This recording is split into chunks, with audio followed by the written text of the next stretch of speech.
እና እንጸልይ። የዓለም አባት ቅዱስ እግዚአብሔር ሆይ ስምህ ይባረክ።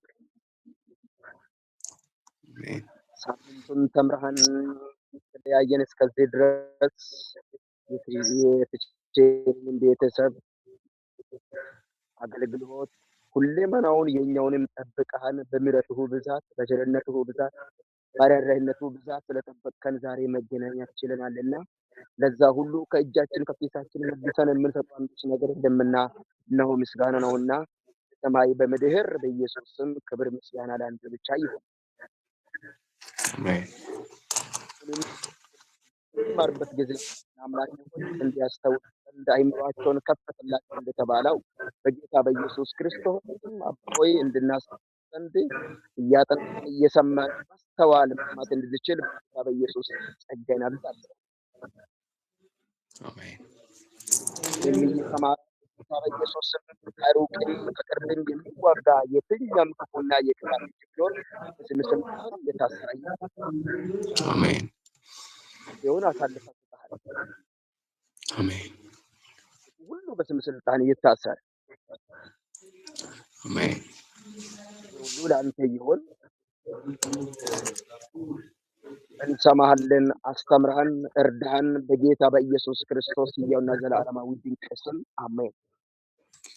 አሜን። እሺ ቴንኪው ምስጋና። ባለፈው ሳምንት ስለ ዘጸአት መጽሐፍ አንስተን በዘጸአት መጽሐፍ ውስጥ እግዚአብሔር ለኛ ሊናገረን ያሰበውን ሐሳብ እንዲሁም ደግሞ ዘጸአት መጽሐፍ ዋና ቴማቲክ እንትኑ ምን እንደሆነ እንዲሁም የሙሴን ሕይወት እርግጥ የዘጸአት መጽሐፍ በራሱ የእስራኤላውያን ከግብጽ ወጥተው እስከ ምድረ በዳው ድረስ የደረሱበትን የኤርትራን ባህር ተሻግረው መጨረሻ ላይም የእግዚአብሔር መገኘት ድንኳኑን ሞልቶት ነበር። ሙሴም ደግሞ ወደዚያ መግባት አልቻለም ብሎ ነው የዘጸአት መጽሐፍ የሚያቆመው። የእግዚአብሔር ፕሬዘንስ የእግዚአብሔር መገኘት ትልቁ ኢሹ ስለሆነ ዘጸአት መጽሐፍ ሲያቆምልን በዚህ ጉዳይ ላይ ነው ያቆመው ማለት ነው። ስለዚህ ያ አንዱ ፕሮብሌም ሆኖ ወደ እግዚአብሔር ፕሬዘንስ ውስጥ መግባት አልቻለም ሙሴ። ምክንያቱም እዛ ሊያስገባው የሚችለውን እንትን አልነበረውም። ያን የእግዚአብሔርን ክብር ፈርቶ መግባት አልቻለም ነበር እና እዛ ጋር የነበረውን ሁኔታ ላንብብላችሁና እዛ ጋር ደመናውም የመገናኛውን ድንኳን ከደነ፣ የእግዚአብሔርም ክብር ማደሪያውን ሞላ። ደመናውን በላዩ ስለነበረ የእግዚአብሔርም ክብር ማደሪያውን ስለሞላ ሙሴ ወደ መገናኛው ድንኳን ይገባ ዘንድ አልቻለም ይለናልና ይሄ ጥያቄ ሆኖ ነው የዘጸአት መጽሐፍ የሚያቆመው። የእግዚአብሔር ፕሬዘንስ ነው ትልቁ፣ የመጽሐፍ ቅዱስም ትልቁ ኢሹ የእግዚአብሔር መገኘት ነው። ከዘፍጥረት መጽሐፍ ጄኔሲስ ጀምሮ የሰው ልጅ ከኤደን ገነት የወጣበት ወደዛ የክብር ተራራ መቅረብ ያልቻለበት ከእግዚአብሔር ሀልወት ውስጥ የወጣበት ስቶሪ ነው። ከዘፍጥረት ምዕራፍ 3 ጀምሮ ከዛ በኋላ እግዚአብሔር ኦፊሻሊ በእስራኤል መካከል እንደሚኖር እንደሚያድር የተናገረበት ክፍል በዘጸአት መጽሐፍ ላይ ነው። ስለዚህ ወደዚህ ተራራ መጥተዋል፣ ወደ ሲና ተራራ መጥተዋል፣ ወደ እግዚአብሔር ፕሬዘንስ መጥተዋል። አሁንም ግን ሙሴ ከእግዚአብሔር ክብር የተነሳ መግባት አልቻለም ይለናል ማለት ነው። So the presence of God is the central issue from Genesis to Revelation. Revelation itself concludes by mentioning that we come near to this holy mountain, not only in Zion. Zion is the holy mountain that the temple of God is presented in the Old Testament. In the mountain of Zion, that's where David built the tabernacle, the temple. However, this temple is a shadow for the true temple, which is which can be realized by Jesus Christ in the book of Revelation. In the book of Revelation. So today we will continue on the book of Leviticus. Leviticus, the Hebrew name for Leviticus is Vayakra. It starts in Leviticus chapter 1. God called Moses from the temple, from the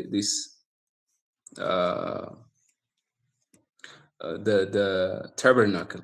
እግዚአብሔር ሙሴንም ከዛ ውስጥ ጠራው ብሎ ነው የሚጀምረውና and he called Leviticus and he called የሚል ነው ቬያክራ አዶናይ ለሙሴ እግዚአብሔር ሙሴን ጠራው ለሞሻ እግዚአብሔር ሙሴን ሲጠራው ከዛ ከመገናኛ ድንኳን ውስጥ ነው እግዚአብሔር ሙሴን ጠራው ብሎ የሚናገረን የዘሌዋውያን መጽሐፍ ማለት ነው። የዘሌዋውያን መጽሐፍ ብዙ ጊዜ የሚታይበትን የሆነ መጽሐፍ ልክላችኋለሁ። በጣም አዲስ ፐርስፔክቲቭ እና በደንብ እናነብበትን ወይ የቀየረ መጽሐፍ ነው። እኔም ለማየት ሞክራለሁ።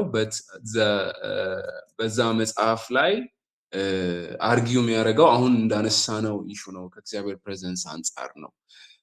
So the main issue is the holiness of God, the purity of the covenant, and the mediation and substitution issues will be discussed here. Okay.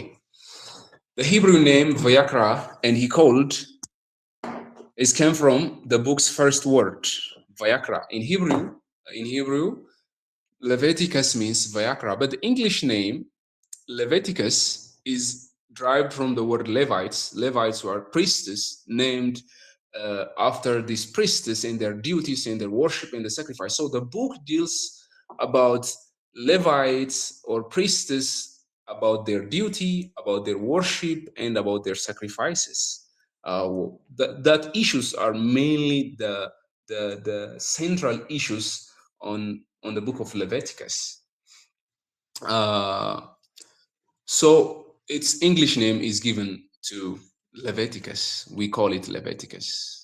የአማርኛውም ለዛ ነው ዘሌዋውያን ይላል። ስለ ሌዋውያን ነው የሚያወራው። የሌዋውያንን ሹመት፣ የሌዋውያንን ስራ፣ የአምልኮ ስርዓቱን፣ እነዚህን ሪቹዋልስ፣ መስዋዕቱን፣ እነዚህ ነገሮች ላይ ነው ዲል የሚያደርገው የዘሌዋውያን መጽሐፍ። ቴሙ ግን ዋና ቴሙ የእግዚአብሔር ቅድስና ነው። the holiness of God ነው። Leviticus is in Hebrew, as I said, it's Vayakra, and he called. Kra ማለት ያው ጠራ ከሚለው የአማርኛ ጋር ሊገናኝ ይችላል። ሶ እግዚአብሔር ነው ከዘሌዋውያን ላይ ሲጀምር እግዚአብሔር ሙሴን ጠርቶት ስለሚጀምር ባለፈው ክላሶች ላይም አወርተናል። ብዙዎቹ ጀነሲስ አሁን ለምሳሌ በረሺት ብሎ ነው የሚጀምረው በመጀመሪያ ማለት ነው። ስለዚህ የመጀመሪያውን ወርድ ነው ብዙ ጊዜ የሚወስዱት። ሌቪቲከስም ተመሳሳይ ነው፣ ቬያክራ ብሎ ነው የሚጀምረው። So the name highlights Yahweh's personal address to Moses and the people establishing a covenant relationship. Why God called Moses. In Exodus, the book stops raising this issue. Moses is not able to go inside the tent of the tabernacle, but in Leviticus, it starts by saying, and he called. Moses called by God to tell him something, to tell him these rules and to tell him these regulations. So in the canonical position, the first word determines the book's name. That's why we say Vayakra in Hebrew, but in English and in Amharic, it represents the Levites or the priestess who serve in the temple. So the narrative context, when you see Leviticus, it continues the story that we started in Genesis. Genesis in the first part is from Genesis chapter 1 up to 11, but the second part of Pentateuch, the 5 books of Moses, is from chapter 12, the calling of Abraham, to chapter this Deuteronomy chapter 34. So we are in the second part, a unified sequence which continues from Exodus. It is a continuation, but mostly Leviticus, it doesn't narrate the story. The story narration stops here. In Exodus, Moses didn't go into the temple, the tent of the meeting. እግዚአብሔር ክብሩን እዛ ገልጦ ስለነበር ወደ መገናኛው ድንኳን ሙሴ መግባት አልቻለም።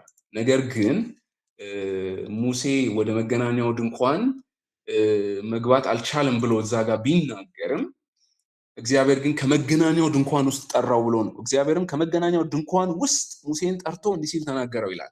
ስለዚህ የሌዋውያን መጽሐፍ ስቶሪ ናሬሽን አይደለም የሚቀጥልልን። ብዙ ስቶሪካል ናሬሽን የለውም የዚህ የሌዋውያን መጽሐፍ።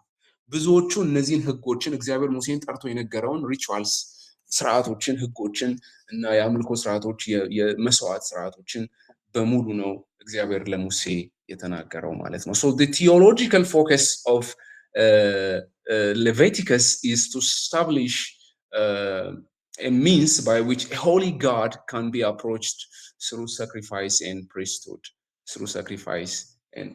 It tries to answer the question how a holy God can dwell among unholy people, sinful people, the nation of Israel.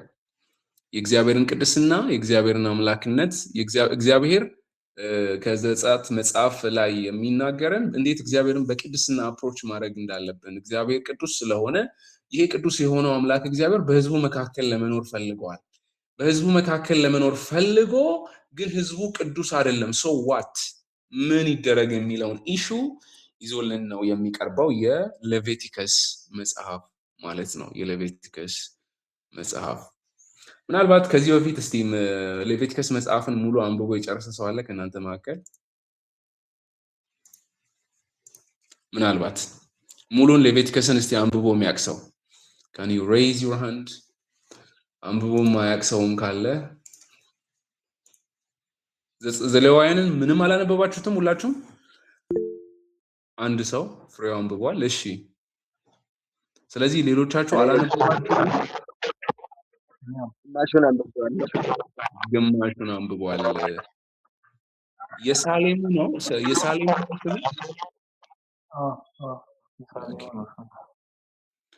ግማሹን አንብቧል የሳሌሙ። ሌሎቻችሁስ?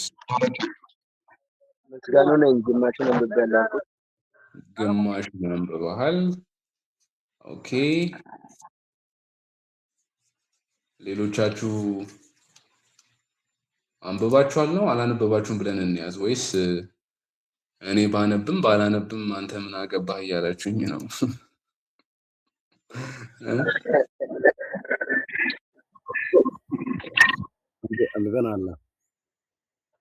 ኦኬ እሺ። ኤኒዌይስ I will encourage you እንድታነቡ ኢንከሬጅ አደርጋችኋለሁ። እንደ እግዚአብሔር ቃል አገልጋዮች፣ እንደ መጽሐፍ ቅዱስ ተማሪዎች ደግሞ አትሊስት ሙሉ መጽሐፍ ቅዱስን ማንበብ መቻል አለባችሁ። እንደ አሳይመንት እንሰጥ ነበረ ይህንን ሙሉ ኦልድ ቴስታመንት እንድታነቡ። ጊዜው ግን አጭር ስለሆነ እንትን አለንም፣ ግን ራሳችሁ ስኬጁል አውጥታችሁ ለማንበብ ብትሞክሩ የተሻለ ነው። ኦኬ፣ ምንድናቸው ሴንትራል የሆኑ ቴዎሎጂካል ቴሞች ወይንም ደግሞ ቴዎሎጂካል አርጊመንቶቹ ምን ናቸው? የዘሌዋውያን መጽሐፍ ይዞልን የሚቀርበው የሚቀርበው ቴዎሎጂካል ሴንተር ምንድን ነው የሚለውን ነገር ነው የምንመለከተው። So Leviticus introduces the fundamental theological concepts which are essential in ancient Israel's faith, also in Christianity. These 5 things are still very dominantly preached among the Jewish community, and also Christianity by itself accept these concepts that are revealed in Leviticus. They are a shadow for the fulfillment of Christ's redemptive history. እግዚአብሔር በክርስቶስ ኢየሱስም ሊሰራ ያለውን ነገር ጥላ ሆኖ እንደሚያገለግል የዕብራውያን ጸሐፊ ይተነትናል። እያንዳንዱን ነገር እያነሳ ይተነትንልናል እና እነዚህ ነገሮች በጣም ኢሴንሻል ናቸው። So the first theme that you see in Leviticus is the holiness of God. God's absolute moral purity and his separation from any creature, anything that exists in the universe. So God is holy. So he wants to dwell between his people, but how he's going to dwell between his people? So this question, he's made a covenant with Abraham and their fathers, and he made a covenant with these people in the Mount Sinai. So he's going to dwell between his people, but he asking them to be holy. The second thing is about purity. The repeated word that you see in the book of Leviticus is holy things and also clean and unclean. Cleanness and uncleanness, they are more related with like something is clean means it doesn't mean that it's perfect. It doesn't mean that it's purely holy, or but it's like having a legal standing before God, or having being pure before God. So the community must maintain some rituals and moral purity to remain in phase, So this also the sacrifices are also substitutionary sacrifices. They are in Leviticus. በተደጋጋሚ ሌቪቲከስ ላይ የምታያቸው ነገሮች እነዚህ ነገሮች ናቸው። መስዋዕቱ አለ እና እነዚህ አምስቱ መስዋዕቶች በኋላ እናያቸዋለን። እነዚህ በጣም ኢሴንሻል የሆኑና ክርስቶስ ኢየሱስንም የሚያሳዩ እንደ ጥላ የሆኑ መስዋዕቶች ናቸው። እነዚህ ሳክሪፋይሻል ሲስተሞች እግዚአብሔር ኃጢአታችንን እንዴት አድርጎ ከኛ ላይ እንዳነሳው በእኛ ምትክ ሆኖ ደግሞ በዛ ላይ በዚህ ላይ እንደምታዩት መስዋዕት ሆኖ የሚቀርቡ እንስሳቶች እንደነበሩ እናያለን። So this is also another thing. The first theme is mediation by priestess. So Aaronic priesthood as it serves as a mediator between God and between people. So he's in between. Like when we stopped last time, Exodus, we see the temple, and Moses was standing outside of the temple, outside of the curtain, the outside curtain, and also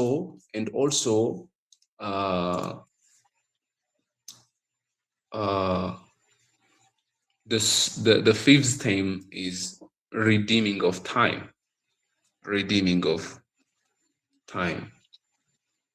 The liturgical calendar that you see, some renewals, commemorial, God acts preparing the future redemption. So they are redeeming of time. It speaks about time. They celebrate times. They consecrate sometimes. ቀናቶችን ይለያሉ፣ ወራቶችን ይለያሉ፣ አመታቶችን ይለያሉ። ሶ እነዚህ ቴሞች ደግሞ እርስ በራሳቸው ኢንተርኮኔክትድ ናቸው፣ አምስቱም ቴሞች ማለት ነው።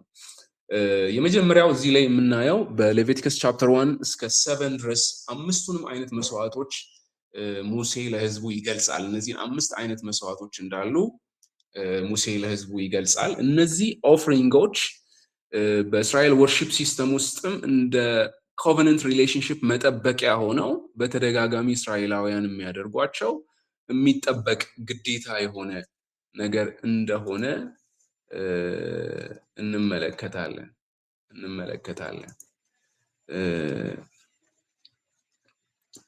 So these 5 offerings are, the first one is a burnt offering. ከምዕራፍ 1 ከቁጥር 1 ጀምሮ የምትመለከቱት ስለሚቃጠል መስዋዕት ያወራል። So this burnt offering is an offering that is being voluntarily offered and to God. This burnt offering መባውም የሚቃጠል መስዋዕት ከላሞች መንጋ ቢሆን ነውር የሌለበት ተባቱን ያቀርባል። በእግዚአብሔርም ፊት እንዲሰምር በመገናኛው ድንኳን ደጃፍ ያቀርበዋል ይላል። እጁንም በሚቃጠለው መስዋዕት ራስ ላይ ይጭናል፣ ያስተሰርይለትም ዘንድ የሰመረ ይሆንለታል ይላል። So የሚቃጠል መስዋዕት ሆኖ የሚቀርበው ሙሉ ለሙሉ የሚቃጠል ነው። It will be burned totally. It symbolizes devotion and it's a pleasing aroma to God. The grain offering is in chapter 2 verse 1 up to 16. ይሄ የእህል ቁርባን የሚባለው ነው burnt offering. This offering is being voluntarily given before God, presented before God as an offering, which is oftenly oil and frankincense. It's often mixed with oil and frankincense, and acknowledges God's lordship. There is no blood here. There is no sacrifice here, but it's an offering of grain or flour. ይሄ የእህል ቁርባን የሚባለው ለእግዚአብሔር ሲያቀርብ ቁርባኑን ከመልካም ዱቄት ይሁን ይላል፣ ዘይት ያፈስበታል፣ ዕጣንም ይጨምርበታል፣ ወደ አሮንም ልጆች ወደ ካህናቱ ያመጣዋል። ከመልካምም ዱቄቱና ከዘይቱ አንድ እፍኝ ሙሉ ዕጣኑን ሁሉ ወስዶ ካህኑ የእሳት ቁርባን ለእግዚአብሔር ጣፋጭ ሽታ እንዲሆን ለመታሰቢያ በመሰዊያ ላይ ያቃጥለዋል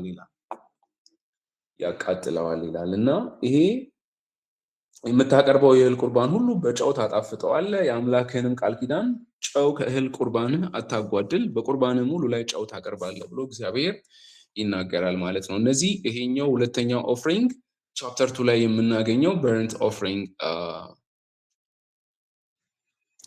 grain offering ነው ማለት ነው። ከሚቃጠል መስዋዕት ቀጥሎ ያለው the next one is a peace offering which is in Leviticus chapter 3.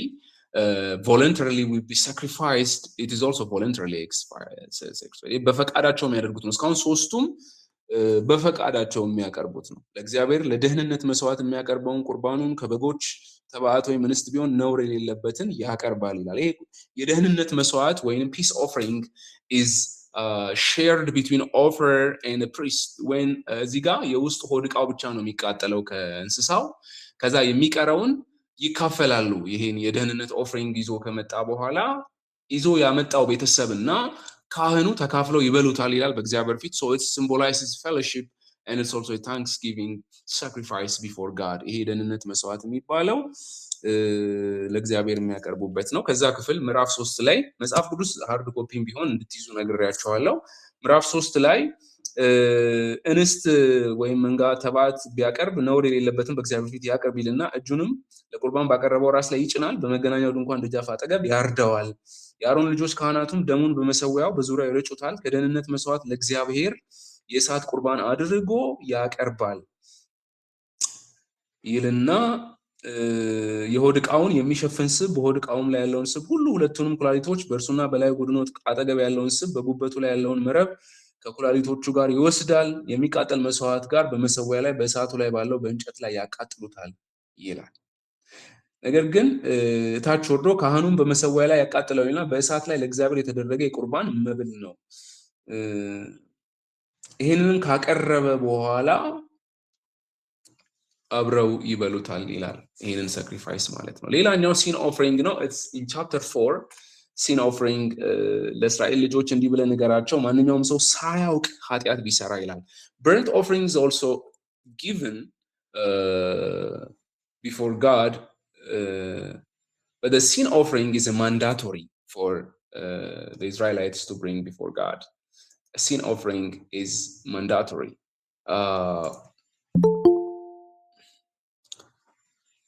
I'm sorry, I'm also seeing another classes here. That's why I'm slowing down. So the blood, this is mandatory. The sin offering is mandatory. It purifies from a defilement. The burnt offering totally will be burned, like the before God, to be a pleasing aroma before God. But here, in sin offering, the blood applied to the altar and addresses an intentional sins. ሳይታወቅ የተሰሩ ኃጢአቶችን አድሬስ የሚያደርግ ነው። ምናልባት እስቲ እዚህ ላይ ከታየ አንድ ቴብል ላሳያችሁ።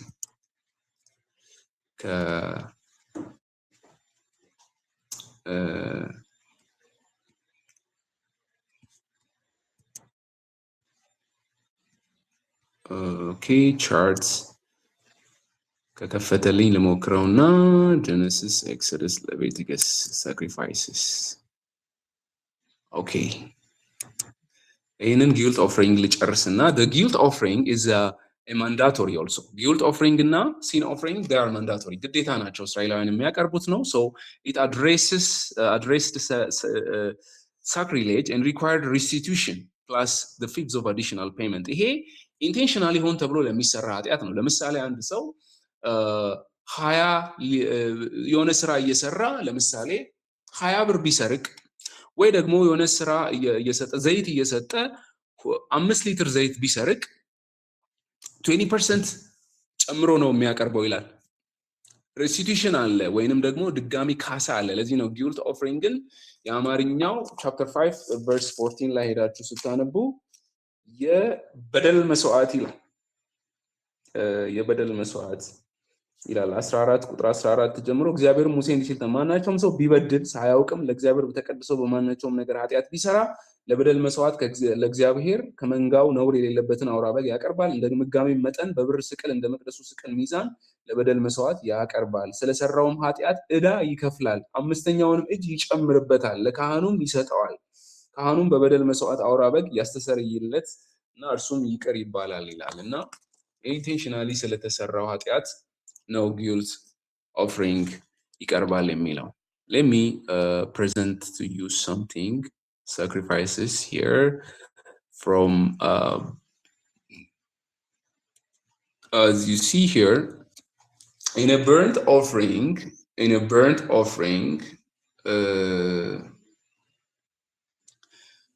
it can be a cattle, it can be a sheep, or it can be a bird, but it totally will be burned. There's handling in burnt offering, and it's poured on the altar sides. The blood will be poured in the altar sides. Priest has no portion, and the layperson has no also portion. Ziga mikafalut ነገር አይኖርም። peace offering ላይም እንደዛው ነው። እዚጋ ግን ወፎችን ማቅረብ አይችሉም ለደህንነት መስዋዕት። ስለዚህ ደሙ ይረጫል። ከዛ በኋላ priestly portion ካለ የደህንነት መስዋዕት ቅድም ያልኳችሁ ተካፍለው ይበላሉ። ስለዚህ ወፍ አምጥቶ ሰውቶ ተካፍሎ መብላት አይችልም። ስለዚህ ይሄ በምስጋናም የሚቀርብ የሰላም ምንድነው የደህንነት መስዋዕት ስለሆነ አርደው የሚበሉት ነው፣ ተካፍለውም ይበሉታል። ሌላኛው የኃጢአት መስዋዕት የምንለው ነው። እዚህ ጋር ልክ እንደ burnt offering ተመሳሳይ ነው፣ ይቀርባል። but it will be on the altar and sprinkled inside the tent በድንኳኑም ውስጥ ይደረጋል። ግን ይሄ የኃጢአት መስዋዕትን ካህኑ ብቻ ነው የሚበላው።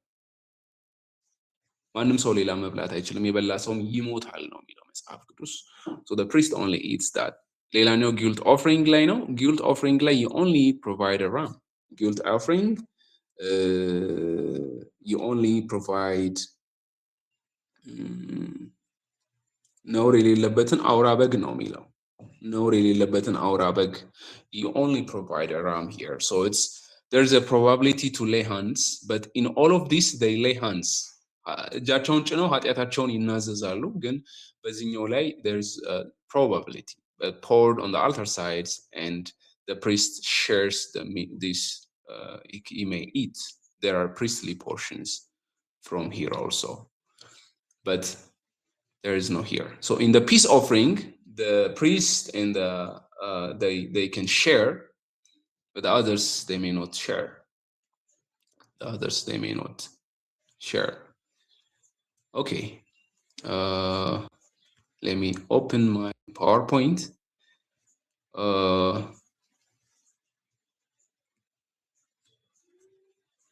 እስካሁን ድረስ ስለ መስዋዕቶቹ አይነቶች አውርተናል። Then the next will be let me explain on the burnt offering and grain offering. Let's compare that.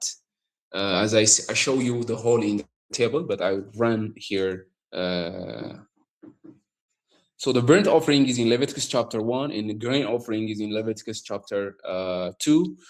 This is complete devotion. The whole animal will be burned, and the purpose was the general invocation to God to explain unspecified sins. So the symbolism is the smoke ascending as a pleasing aroma. There is a smoke that ascends as a pleasing aroma to God, and the nature is voluntarily offered. It's not a mandatory. You can offer it or you may not offer it. But in grain offering, it's flour and baked goods and grain as a tribute, and accomplishment, oil and frankincense will be added. The purpose is acknowledgement of God's lordship and provision. So the key difference is there is no blood involved here. In the peace offering, sin offering, and guilt offering, when you see here, it's also called well-being offering. Peace offering is a well-being offering. And the sin offering is a purification offering. And a guilt offering is also called repartition offering. Repartition የተባለበት ምክንያት እንደገና ካሳ ስለሚከፍሉ ነው። ያንን ያቀርባሉ። እዚህ ጋር ሲን ኦፍሪንግ ላይ የሆነ ኃጢአት ካለ ኃጢአቱን ተናዞ እጁን ጭኖ ያቀርባል። ካህኑ ብቻ ይመገበዋል። እዛ ጋር ስቡን አውጥቶ ያቃጥለዋል። እዚህ ጋር ጊልት ኦፈሪንግ ላይ ስትመጡ ግን ይህንን ማቅረብ ብቻ አይደለም፣ ነገር ግን ተጨማሪ ሬስቲቱሽን ማቅረብ አለበት። ምክንያቱም ካሳ ሰርቆ ከሆነ ምክንያቱም ኢንቴንሽናል የተሰራ ኃጢአት ስለሆነ ነው። ሰርቆ ከሆነ አጥፍቶ ከሆነ 5 እጅ እንደገና ይጨምርበታል ወይም ይከፍላል። The purpose of the peace offering is sometimes it's not only well-being offering, it's a fellowship offering. የዚህ የሰላም መስዋዕት የድህንነት መስዋዕት የሚባለው የህብረት መስዋዕት በመባልም አንዳንድ ጊዜ ይጠራል። ይሄ በምስጋና የሚቀርብ ነው። peace offering is like a thanksgiving.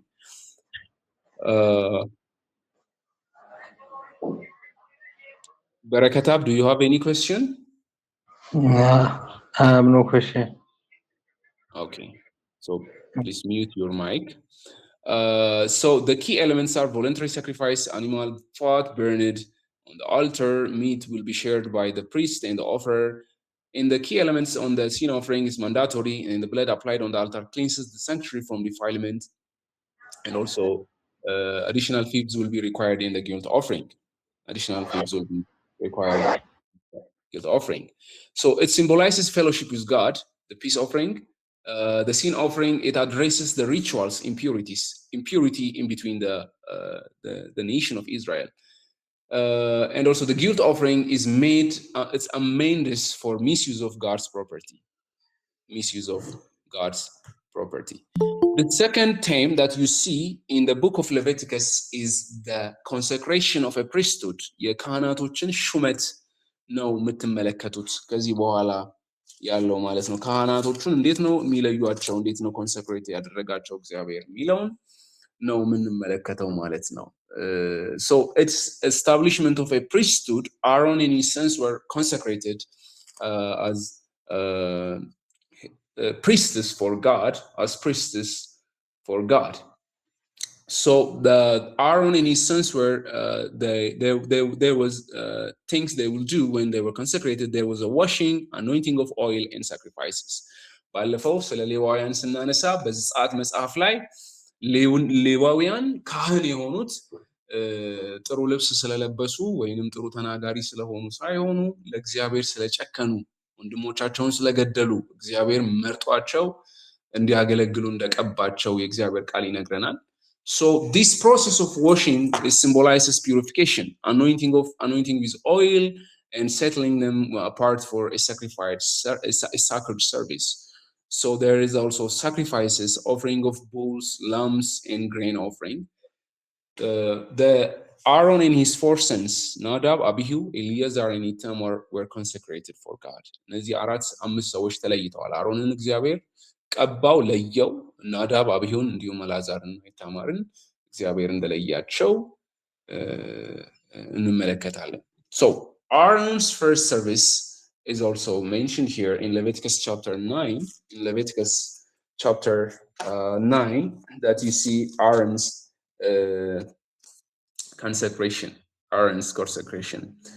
Aaron's first sacrificial service in Leviticus chapter 9 marks the official beginning of the priesthood duties. So the people offered their sacrifice and Aaron made atonement for himself and the people. ለመጀመሪያ ጊዜ አሮን ማቀረበ ምዕራፍ 9 ላይ ከዛ ኦፊሻሊ ይሄ ነገር እንደተጀመረ ነው የሚያሳየን። ናዳብና የናዳብና አብዩን ትራጀዲን የምናገኘው በዘጸአት መጽሐፍ ምዕራፍ 10 ላይ ነው። ናዳብና አብዩ እዚህ ጋር ሲሞቱ እናያለን። ሌላ ኃጢአት በእግዚአብሔር ፕሬዘንስ ውስጥ ደግሞ ሌላ ሞት፣ ሌላ ትራጀዲ እንመለከታለን። የናዳብና የአብዩ መሞት ማለት ነው። ናዳብና አብዩ የአሮን ልጆች ናቸው።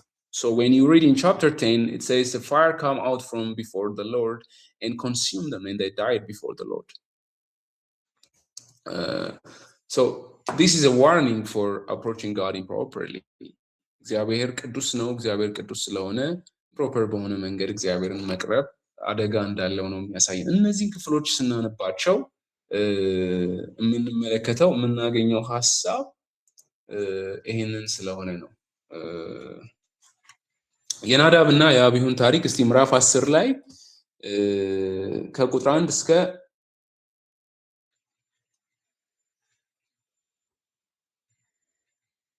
7 ድረስ አንድ ሰው የሚያነብልኝ ሰው ካለ የአማርኛው መጽሐፍ ቅዱስ ይዛችኋል ብዬ ተስፋ አደርጋለሁ። አንድ ሰው ከዘጸአት ምዕራፍ 10 ከቁጥር 1 እስከ 7 ያለውን ያንብብልኝ።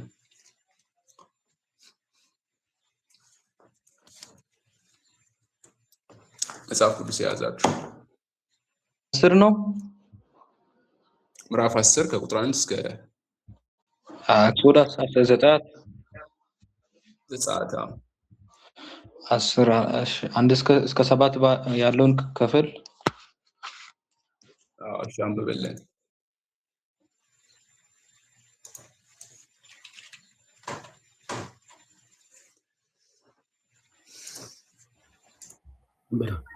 እግዚአብሔርም ሙሴን ያደረጉትን ነገር ሄሎ እሺ ቀጥል። በረከት ነው እያነበብክ ያለው? አዎ በረከት አብ ነኝ። እሺ አንብበልን። እሺ እግዚአብሔር ሙሴን እኔ እግዚአብሔር እንደሆኑ ታውቁ ዘንድ በግብፃውያን ያደረጉትን ነገር ያደረጉባቸውንም ታምራትን በልጅ ሳይሆን ዘሌዋውያን ነው።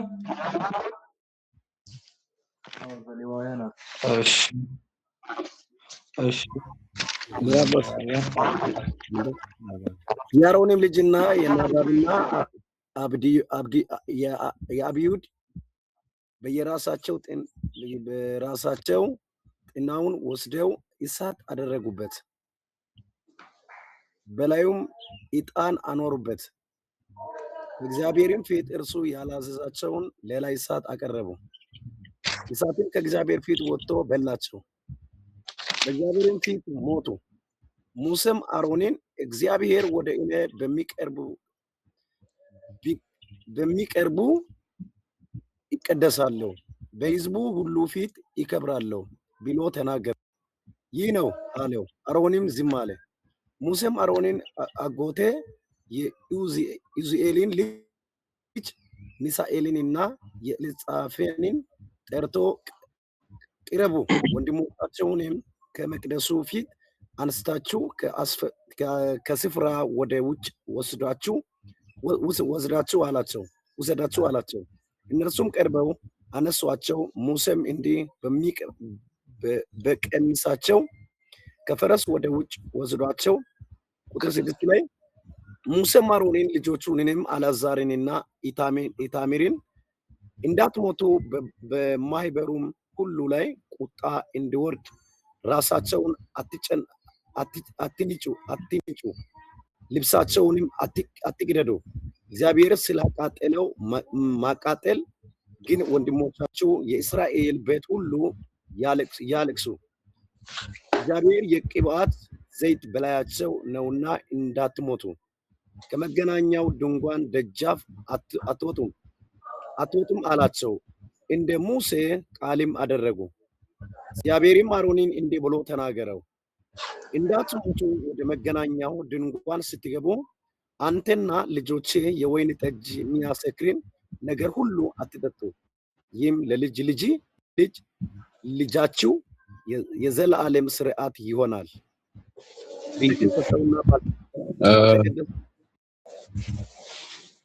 እዚህ ላይ ምናልባት እስቲ ከገባችሁ የአሮን ልጆች ጥፋት ምን እንደሆነ እስቲ ለማስረዳት ሞክሩ።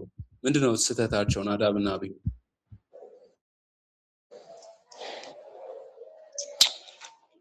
እሺ ትንሽ እንትን ልሞክር። ሄሎ ይሰማል? ሞክር። እሺ እና እንትን ከዚህ በፊት ሁለቱም አንተማርኩም እና ከዚህ ከእንትኑ አንስቼ ላውራና መጀመሪያ የክህነትን ሌዋውያን ሲመጡ አሁን አንተ እንዳልከው ወንድሞችን እንትን ስላሉ ነው እግዚአብሔር የመረጣቸው። ወደፊት በዘወልቁ እንደምነግረን ከሆነ እነሱ የእስራኤል ልጆች እግዚአብሔር ከግብጽ ሲያወጣቸው በኩሩም ለኔ ተዋጇቻሉ እንደዛ ብሎ ነው እንትን ያላቸው ያዘዛቸው። ስለዚህ ዘሌዋውያን እንትን ሌዋውያንን እግዚአብሔር ደግሞ በእስራኤላውያን በኩር ፈንታ ከእንስሳም ከሰው በኩር ፈንታ እግዚአብሔር ደግሞ እነርሱም ደግሞ በእነሱ በኩሩ ፈንታ ደግሞ እግዚአብሔር እነሱን ወደ ክህነት እንትን በመቅደሱ እንዲያገለግሉ ያመጣቸዋል። እና በዚህ ላይ እንትን አሁን ታዞ ነበር እግዚአብሔር መጀመሪያ አዟቸው በሙሴ በኩል እንዲህ ያደርጉ እንዲህ ነገር አታደርጉ ብሎ መጀመሪያ አዟቸው ነበር። ያዘዘውን ደግሞ አለመታዘዛቸው እግዚአብሔር በዛ ሰዓት በጣም ጥንቃቄ እንትን ያደርጋልና ባለመታዘዝ እግዚአብሔር ያላዘዘውን እሳት አምጥቶ እንትን ስላደረጉ እግዚአብሔር ፊት ጥፋት ስለሰሩ ነው እንትን ያደረገባቸው የቀሰፈባቸውና ለዛ ነው ብዬ ነው ማስበው እኔ። እሺ ቴንክ ዩ። እዛ ላይ ያለውን ራፍሊ ያለውን አይዲያ አንስተናል። ግን አሁን እነዚህ ሰዎች እግዚአብሔርን ነው እያገለገሉ ያሉት። በቤተ መቅደስ ውስጥ ነው ቀን ማታ። የክህነት አገልግሎት ቀላል አይደለም። የክህነት አገልግሎት፣ የእግዚአብሔር ቤት አገልግሎት ቀላል ነገር አይደለም። አሁን አንድ ሰው ፓስተር ነው መጋቢ ነው ስንል ቀላል ነገር ሊመስል ይችላል። ፓስተርነት ማለት ያንን ሱፍ ለብሶ ጥሩ ጫማ አድርጎ ከዛ ተቀባብቶ መቆም ብቻ አይደለም። ክህነትም ልክ እንደዛው ነው። ክህነትም የቅባ ቅዱሱን ተቀብቶ የልብሰ ተክህኖን ለብሶ በእግዚአብሔር ፊት መቆም ብቻ አይደለም፣ በሕዝቡ ፊት። እሱ በዓመት የሆነ ጊዜ የሚያደርጉት ነገር ነው። የሆነ ሰዓት ሁል ጊዜ የሚሰሩት ስራ ግን አድካሚ ስራ ነው። እንስሳትን ማረድ፣ ስቡን መለየት፣ ያንን ማቃጠል። እያንዳንዱ ሰው ነው ይዞ የሚመጣው። የእያንዳንዱን ሰው ችግር ይሰማሉ። የእያንዳንዱን ሰው አድቫይዝ ያደርጋሉ። ያንን ስርዓት ያስፈጽማሉ። ይደክማቸዋል። እሳት ያነዳሉ። እንዳይጠፋ ብሏቸዋል። 24/7 24 ሰዓት የእግዚአብሔር ቤት እሳት እንዲነድ ያደርጋሉ። ኢን ኦል ኦፍ ሰደን ግን ይሄ ነገር ተከስቶ እግዚአብሔር ቀሰፋቸውና ገደላቸው። እግዚአብሔር ፍትሃዊ ነው ወይ? አዎ እግዚአብሔር ፍትሃዊ ነው።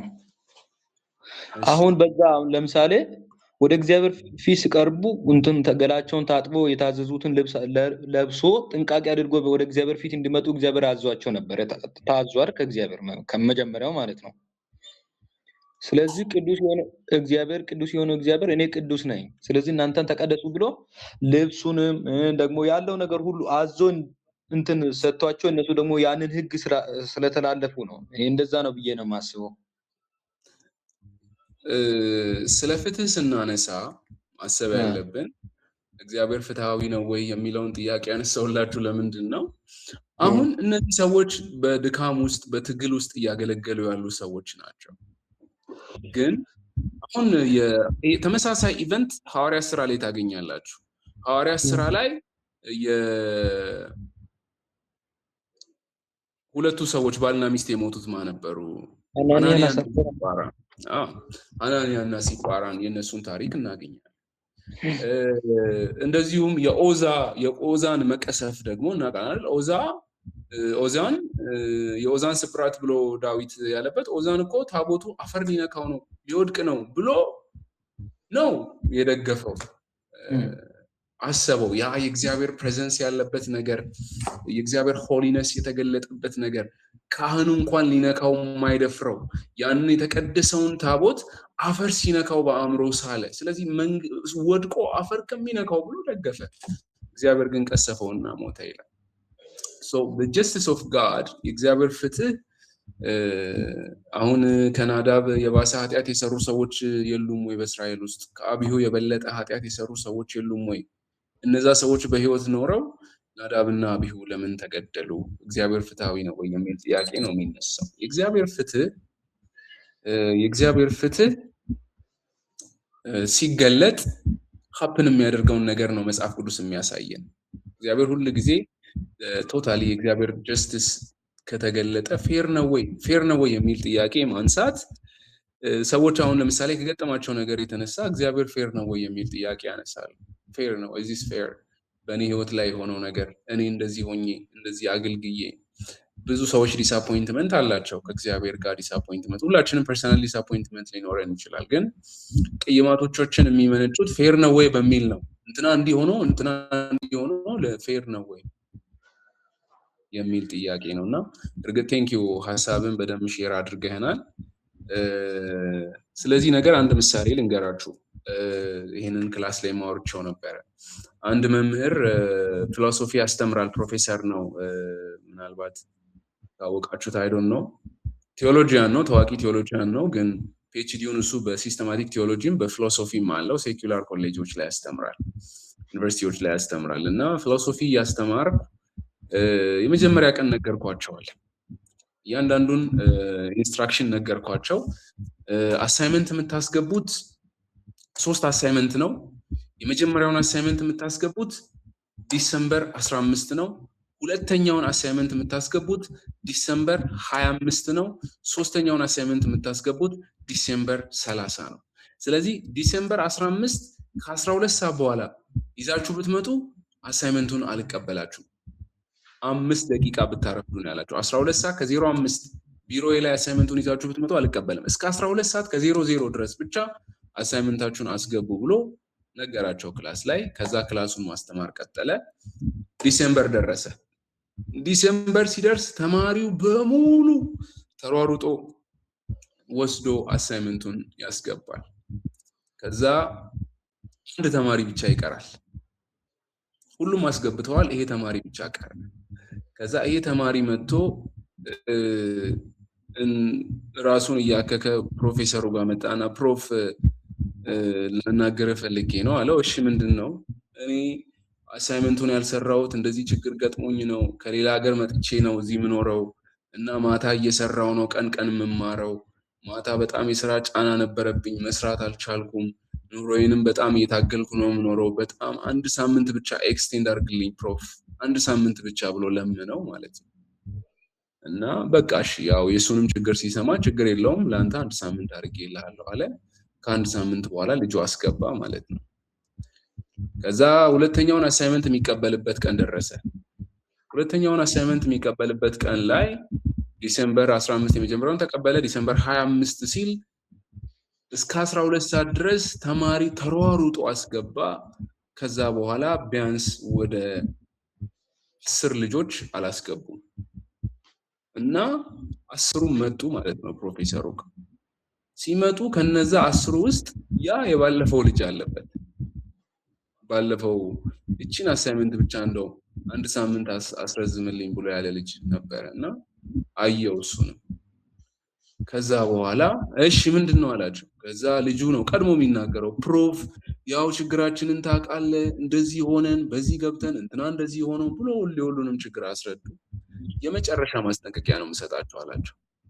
ከዚህ በኋላ ይህንን ሶስተኛውን አሳይመንት ግን በሰዓቱ ካላስገባችሁ ኤፍ ነው የምሰጣችሁ አላቸው ማለት ነው። መምህሩ ግን አንድ ሳምንት ሰጥ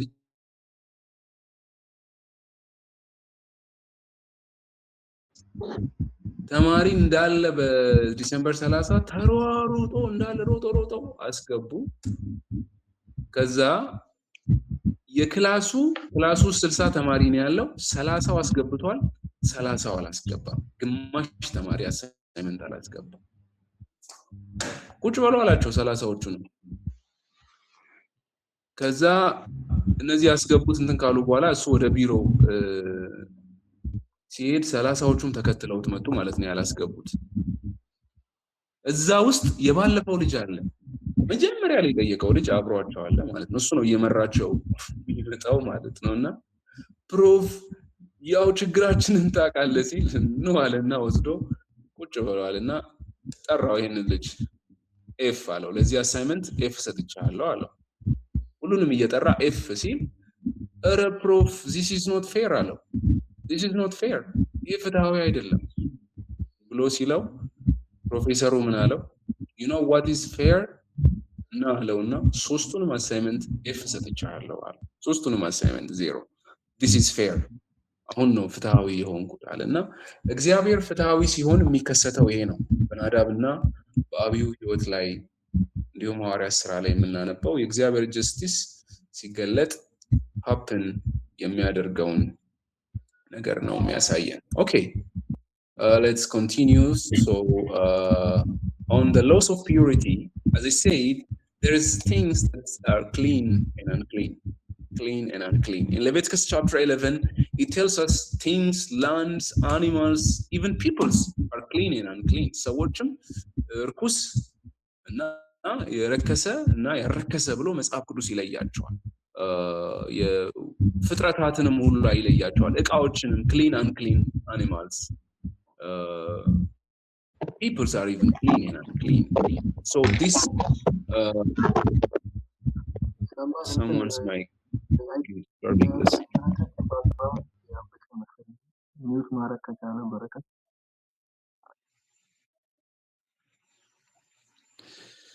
Okay,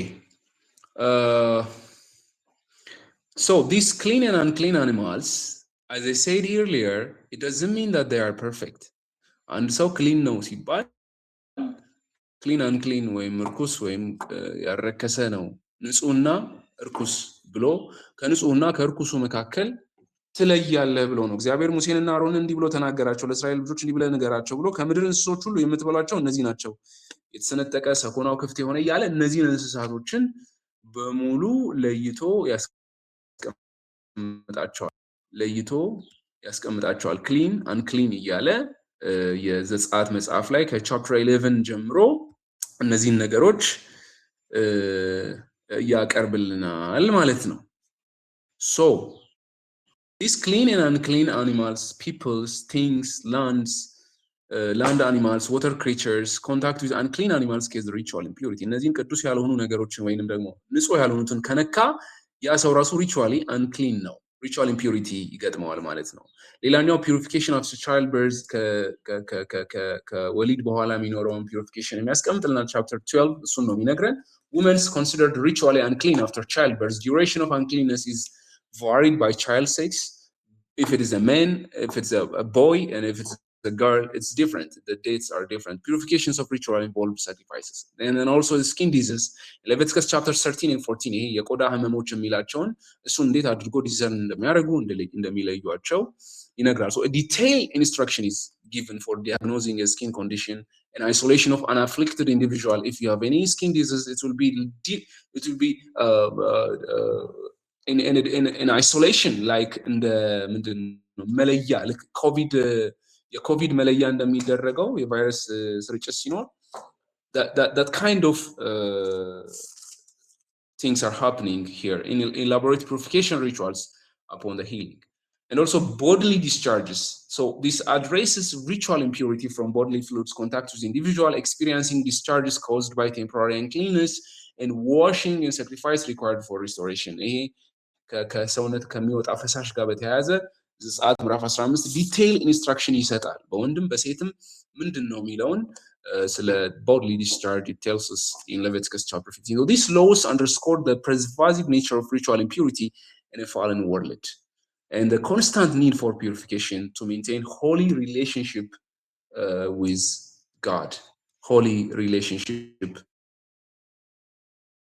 with God sorry that's I'm also seeing trying to coordinate two classes at the same time often uses these terms differently than we use today when we say clean and so ንጹህ ያልሆነ ስንል ከመቆሸሽ ከመታጠብ ጋር ነው when a modern reader sees clean versus unclean he may see something like healthy and unhealthy but in Leviticus these words are however do not refer to hygiene or being pure being healthy or unhealthy rather they describe the types of action a person may or may not engage in so the places he may go the places he may not go for example those who are unclean may not partake in peace offering ይሄ የህብረት መስዋዕት ላይ የደህንነት መስዋዕት ላይ ንጹህ ያልሆኑት እንዳይሳተፉ ይላል እግዚአብሔር በዘጸአት ምዕራፍ 7 ቁጥር 20 ላይ ዘጸአት ምዕራፍ 7 ቁጥር 20 ላይ ሄዳችሁ ስታነቡ it says ርኩስ ነገር የሚነካውን ስጋ አይብሉት በእሳት ይቃጠልና ንጹህ የሆነ ሰው ሁሉ ግን ከስጋው ይብላ ሰውም የረከሰ ቢሆን ለእግዚአብሔርም ከሆነው ከደህንነት መስዋዕት ስጋ ቢበላ ያ ሰው ከህዝቡ ተለይቶ ይጥፋ ይላል so pure and impure ሚል clean unclean የሚል ኮንሰፕት በዚህ peace offering ላይ ሁላ መሳተፍ አይችልም ይላል የደህንነት መስዋዕት ላይ so the modern analogy might be like this person is not it's not about saying it's perfection or imperfection clean unclean የሚለው ሐሳብ ፍጹም ከመሆን ጋር የተያያዘ አይደለም it's like in ASV Bible note it mentions that those for example those who are unclean they can partake in peace offering they can if they are clean they can take a peace offering it's like if you are registered to vote you can vote but if you are not registered you may not vote this ritually clean person is not necessarily more righteous than the one who is ritually unclean it's just a person who is registered to vote is not necessarily more righteous than a person who is not ልክ ለምርጫ የተመዘገበ ሰው ብቻ ነው አይደል ምርጫ ላይ መምረጥ የሚችለው። ስለዚህ ምርጫ ላይ የሚመርጠው ሰውዬ ከማይመርጠው ሰውዬ በምንድን ነው የሚለየው? ስለተመዘገበ ብቻ ነው። ያልተመዘገበ ሰው መምረጥ አይችልም። የምርጫ ካርድ ያልወሰደ ያልተመዘገበ ሰው መምረጥ አይችልም። የተመዘገበ ሰው የምርጫ ካርድ የወሰደ ብቻ ነው መምረጥ የሚችለው። ይሄ ግን የሚያሳየው የምርጫ ካርድ ያልወሰደው እርኩስ ነው፣ የምርጫ ካርድ የወሰደው ቅዱስ ነው ወይንም ፍጹም ነው ህይወቱ ማለት አይደለም። ምክንያቱም እዚህ ጋር አንድን ሰው ክሊን አንክሊን ሲል ኢቭን የሆነ ነገርም ከነካን የሞተ ነገር ከነካ ራሱ አንክሊን ትሆናለህ። So clean and unclean is related like the modern analogy of voting. ድምጽ መስጠት የሚችሉት ንጹህ የሆኑት ወይንም ደግሞ የተመዘገቡት ናቸው እንደምንለው መስዋዕቱ ላይ የሚሳተፉት ንጹህ የሆኑት ናቸው። ስለዚህ ሪቹዋል ላይ አንክሊን ከሆንክ እዚህ መስዋዕት ላይ መሳተፍ አትችልም። የህብረት መስዋዕት ላይ ቁጭ ብለህ አብረ መብላት መሳተፍ አይቻልም። So this ritual's status a moral status the moral statuses and ritual statuses are different. Ritual statuses in Leviticus, they symbolize grade of moral purity, but constantly calling Israelites to ritual purity. God calls for ritual purity. The Lord was reminding them their need for also seeking moral purity after chapter 20. When you go after in chapter 20, so moral purity ይናገራቸዋል። ነገር ግን እዚህ ጋር ritual ወይንም ደግሞ ሪቹዋል ስለሆነ ፒዩሪቲ ነው እዚህ ክፍል ላይ የሚናገራቸው ማለት ነው። ኦኬ The Day of Atonement is Yom Kippur, which is the most solemn ritual. So the annual event, the Day of Atonement, was the most solemn ritual in Israelites' calendar. As I said, annual events, there are annual events. So the high priest enters into the most holy place only on this day to mediate between the nation. በሉቃስ ወንጌል ምዕራፍ 2 ላይ የምታገኙት ዘካርያስም ወደ ቅድስተ ቅዱሳን የገባበት በዮም ከፑር ቀን ነው። ሞስት ሆሊ ዴይ ነው የሚባለው፣ የስርየት ቀን የሚባለው ማለት ነው። ዮም ከፑር እስራኤላውያን ስቲል ነው የሚያከብሩት ነው። በእስራኤል አረብ እስራኤል ጦርነት ጊዜም በ6 ቀኑ ጦርነት ጊዜ መተው ያጠቋቸው በዮም ከፑር ነው፣ በዚህ በዴይ ኦፍ አቶንመንት። በዚህ ቀን ምንም ስራ አይሰሩም። ሊቀ ካህናቱ ወደ ቅድስተ ቅዱሳን ገብቶ ለኔሽን ለእስራኤል ኔሽን የሚጸልይበት ሜዲቴት የሚያደርግበት ቀን ነው። This is annual event. The significance is to purify the high priest and the community. So it cleanses the sanctuary from sin and emphasizes sin gravity and needs for atonement. Two great rituals happen in a Day of Atonement. There is a scapegoat for Azazel. Azazel, if you read about Azazel in apocryphal books, ስለ አዛዜል ታነባላችሁ። It's like I don't know how to explain this. አዛዜል ሰዎችን የጣላቸው ያሳታቸው አዛዜል ነው ይላል የእንትን መጽሐፍ ላይ። ጁብሊ ወይም ጁብሊ የኦርቶዶክስ አዋልድ መጽሐፍት ላይ ነው ያለው። ግን አዛዜል የሚለው ስኬፕጎቱን ለምሳሌ ካህኑ ፍየሉን ወስዶ እጅ ይጭንበታል። 2 ፍየሎች ናቸው የሚቀርቡት። በዚህ ቀን አንደኛውን እጁን ጭኖ የህዝቡን ኃጢአት በሙሉ ይናዘዝና ወደ ምድረ በዳ ይለቀዋል ነው የሚለው። ወደ ምድረ በዳ ይለቀዋልና ለአዛዜል ይለቀዋል ነው የሚለው። ሌቪቲከስ ላይ ፎር አዛዜል ነው የሚለው እና ይሄ አዛዜል በዚህ በአዋልድ መጽሐፍት ላይ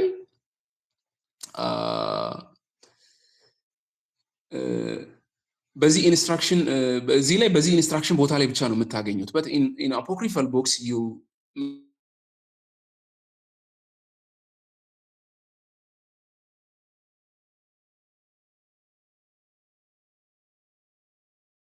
for Azazel. There is no clear universally accepted definition for what Azazel is in the Hebrew Bible, but scholars and ancient interpreters, there's several main interpretations. This scapegoat removal, many modern scholars in translations understand Azazel not as a king, but as a functional term for the goat that is sent away into the wilderness, bearing Israel's sins. So Azazel is thought to mean the goat that is sent away, a goat of departure. It's based on how ancient version like Septuagint translated the Greek apobobios, which is etymological link with the Hebrew Aramaic root to go away or to remove. So in this way, the goat for Azazel represents a symbolic.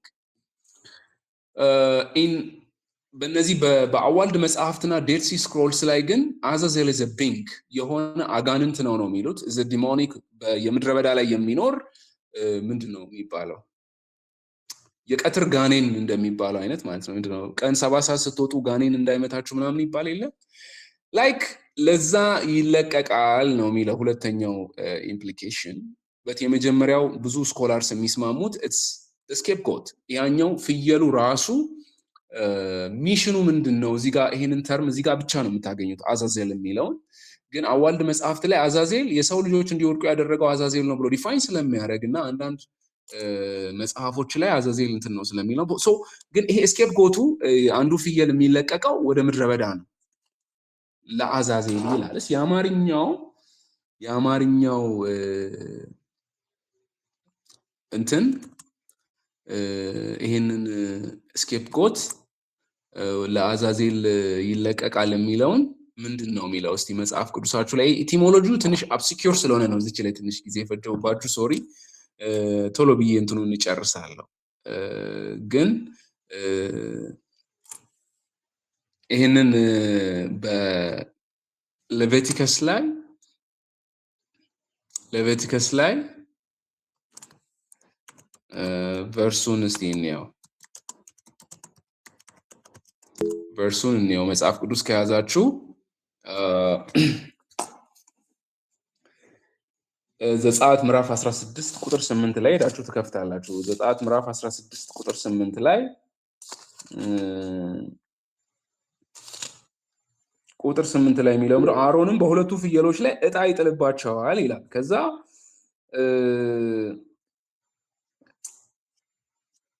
አንዱንም ዕጣ ለእግዚአብሔር ሌላውንም ዕጣ ለሚለቀቅ አሮንም የእግዚአብሔር ዕጣ የሆነበትን ፍየል ያቀርባል፣ ስለ ኃጢአትም መስዋዕት ያደርገዋል። የመለቀቅም ዕጣ የሆነበት ፍየል ያስተሰርይበት ዘንድ ለመለቀቅም ወደ ምድረ በዳ ይሰደው ዘንድ በሕይወቱ በእግዚአብሔር ፊት ያቆመዋል ይላል። There is no clear mention here, but in Hebrew there is Azazel. In English also he lets him for Azazel. የእንግሊዝኛው ባይብል ካለ እሱን ልክፈትላችሁ። አዛዜል የሚል ተርም ስላለ ነው። So is a demon or እንግዲህ ለዲመንስ መስዋዕት አይቀርብም፣ ግን በምድረ በዳ ይቅበዘበዛል ይላል። ሁለተኛውን ፍየል ደግሞ ለማንጻት ስርዓት ብሎ ያርደዋል ይላል። ደሙንም በመሰዊያው ላይ ይረጨዋል ያስተሰርይ ዘንድ ነው የሚለው። ሶ የስርየት ቀን ነው። this is the day of atonement, Yom Kippur. So the blood sprinkled on the most holy place, the blood applied on the altar and in the tent of the meeting, and this is a most holy day for Israelites. The most holy day for Israelites.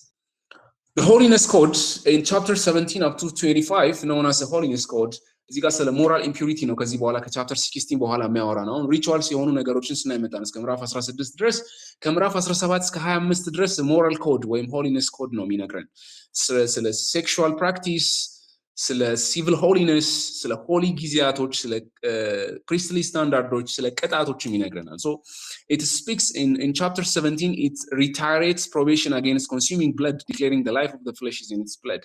ደም እንዳይጠጡ እግዚአብሔር ያዘዘበት ክፍል ነው። In chapter 18 it's about sexual purity, it's about sexual ethics.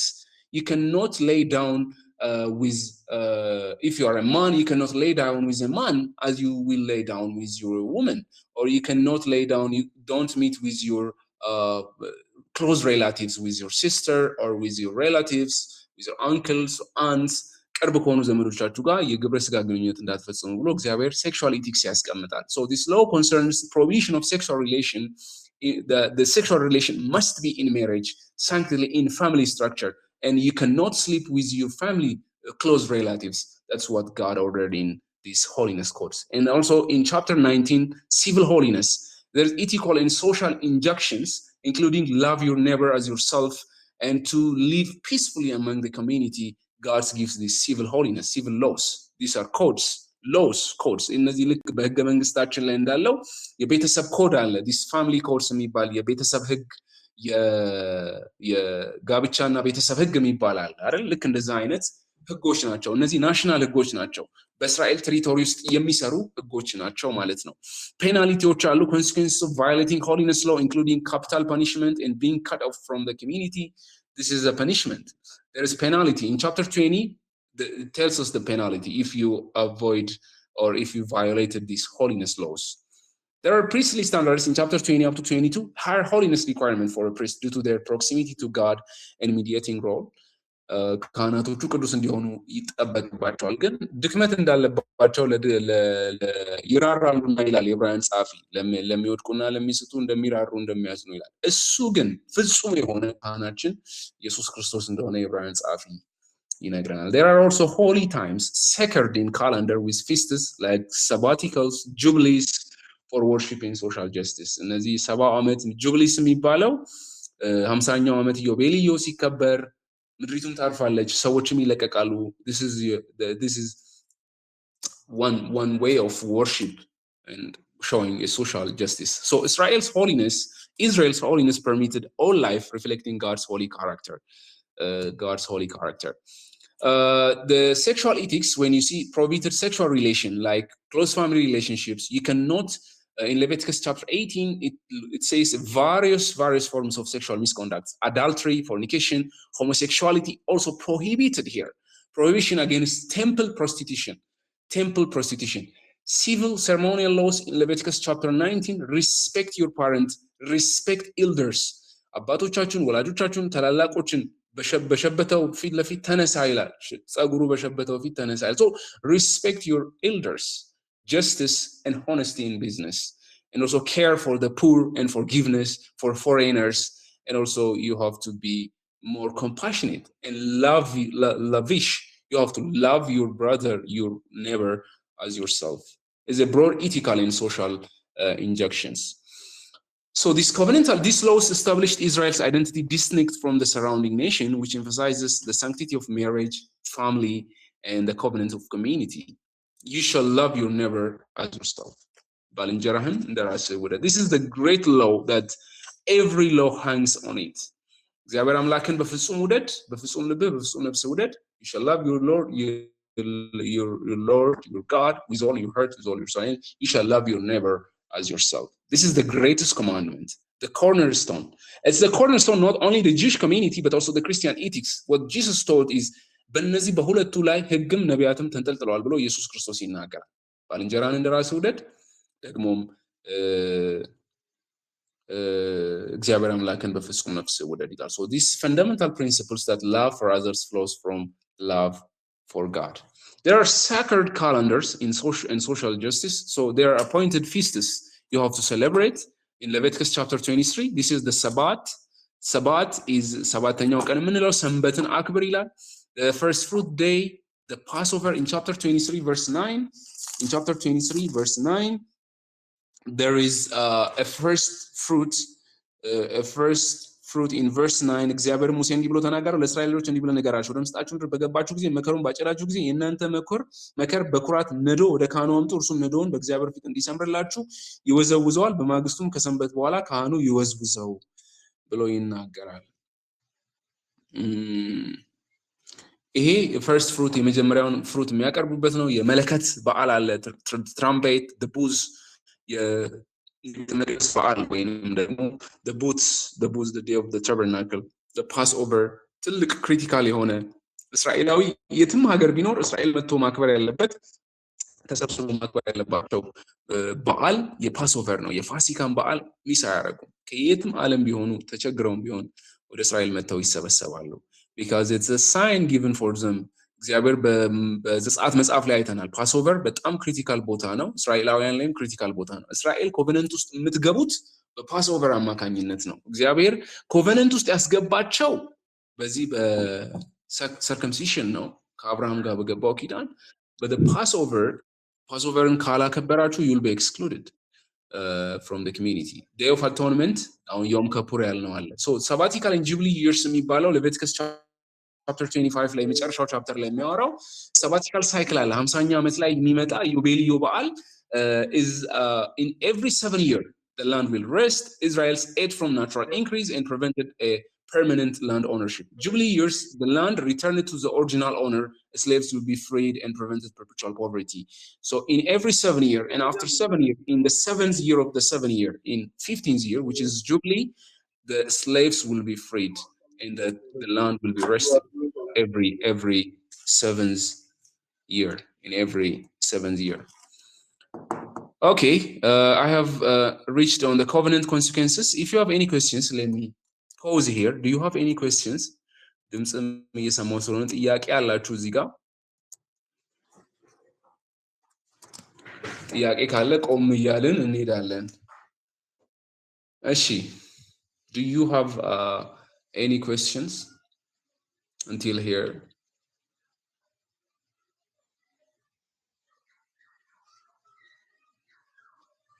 okay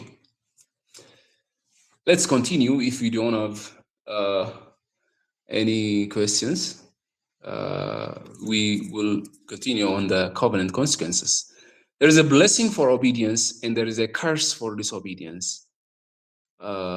the blessing is the material prosperity victory over enemies long life and peace special presence of God but if they disobey there is a curse a penalty a defeat in the battle plague and famine exile from the land and violence and horror that you see because of this obedience. Barakat, do you have any question?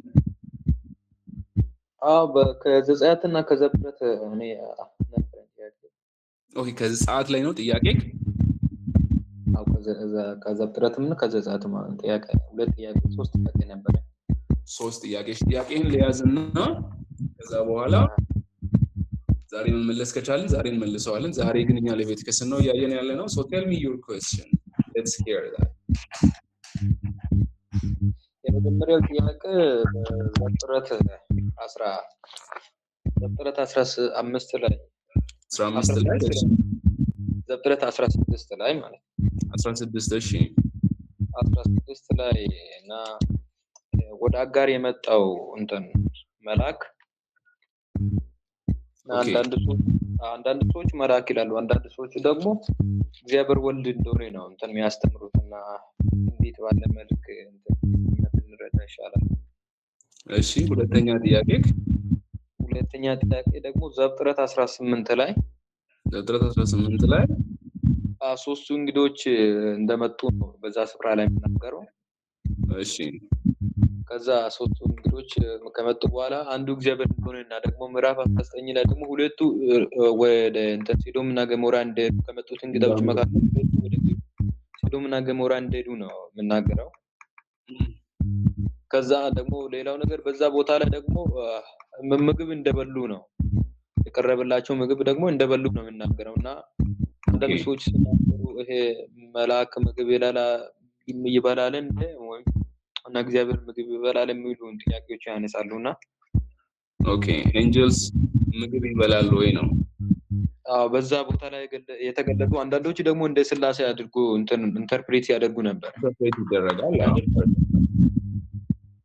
እሺ እና ደግሞ ሶስተኛ ጥያቄ ዘጸአት 3 ላይ የተገለጠው እግዚአብሔር አንዳንድ ሰዎች በጣም እንትን ታላላቅ ሰዎች አንዳንዶች እግዚአብሔር አብ ነው የሚሉት አንዳንዶቹ ደግሞ እግዚአብሔር ወልድ እንደሆነ ነው የምናገሩትና እንዴት ባለ ነው ማን ነው እዛ ላይ ተገለጠው የሚለው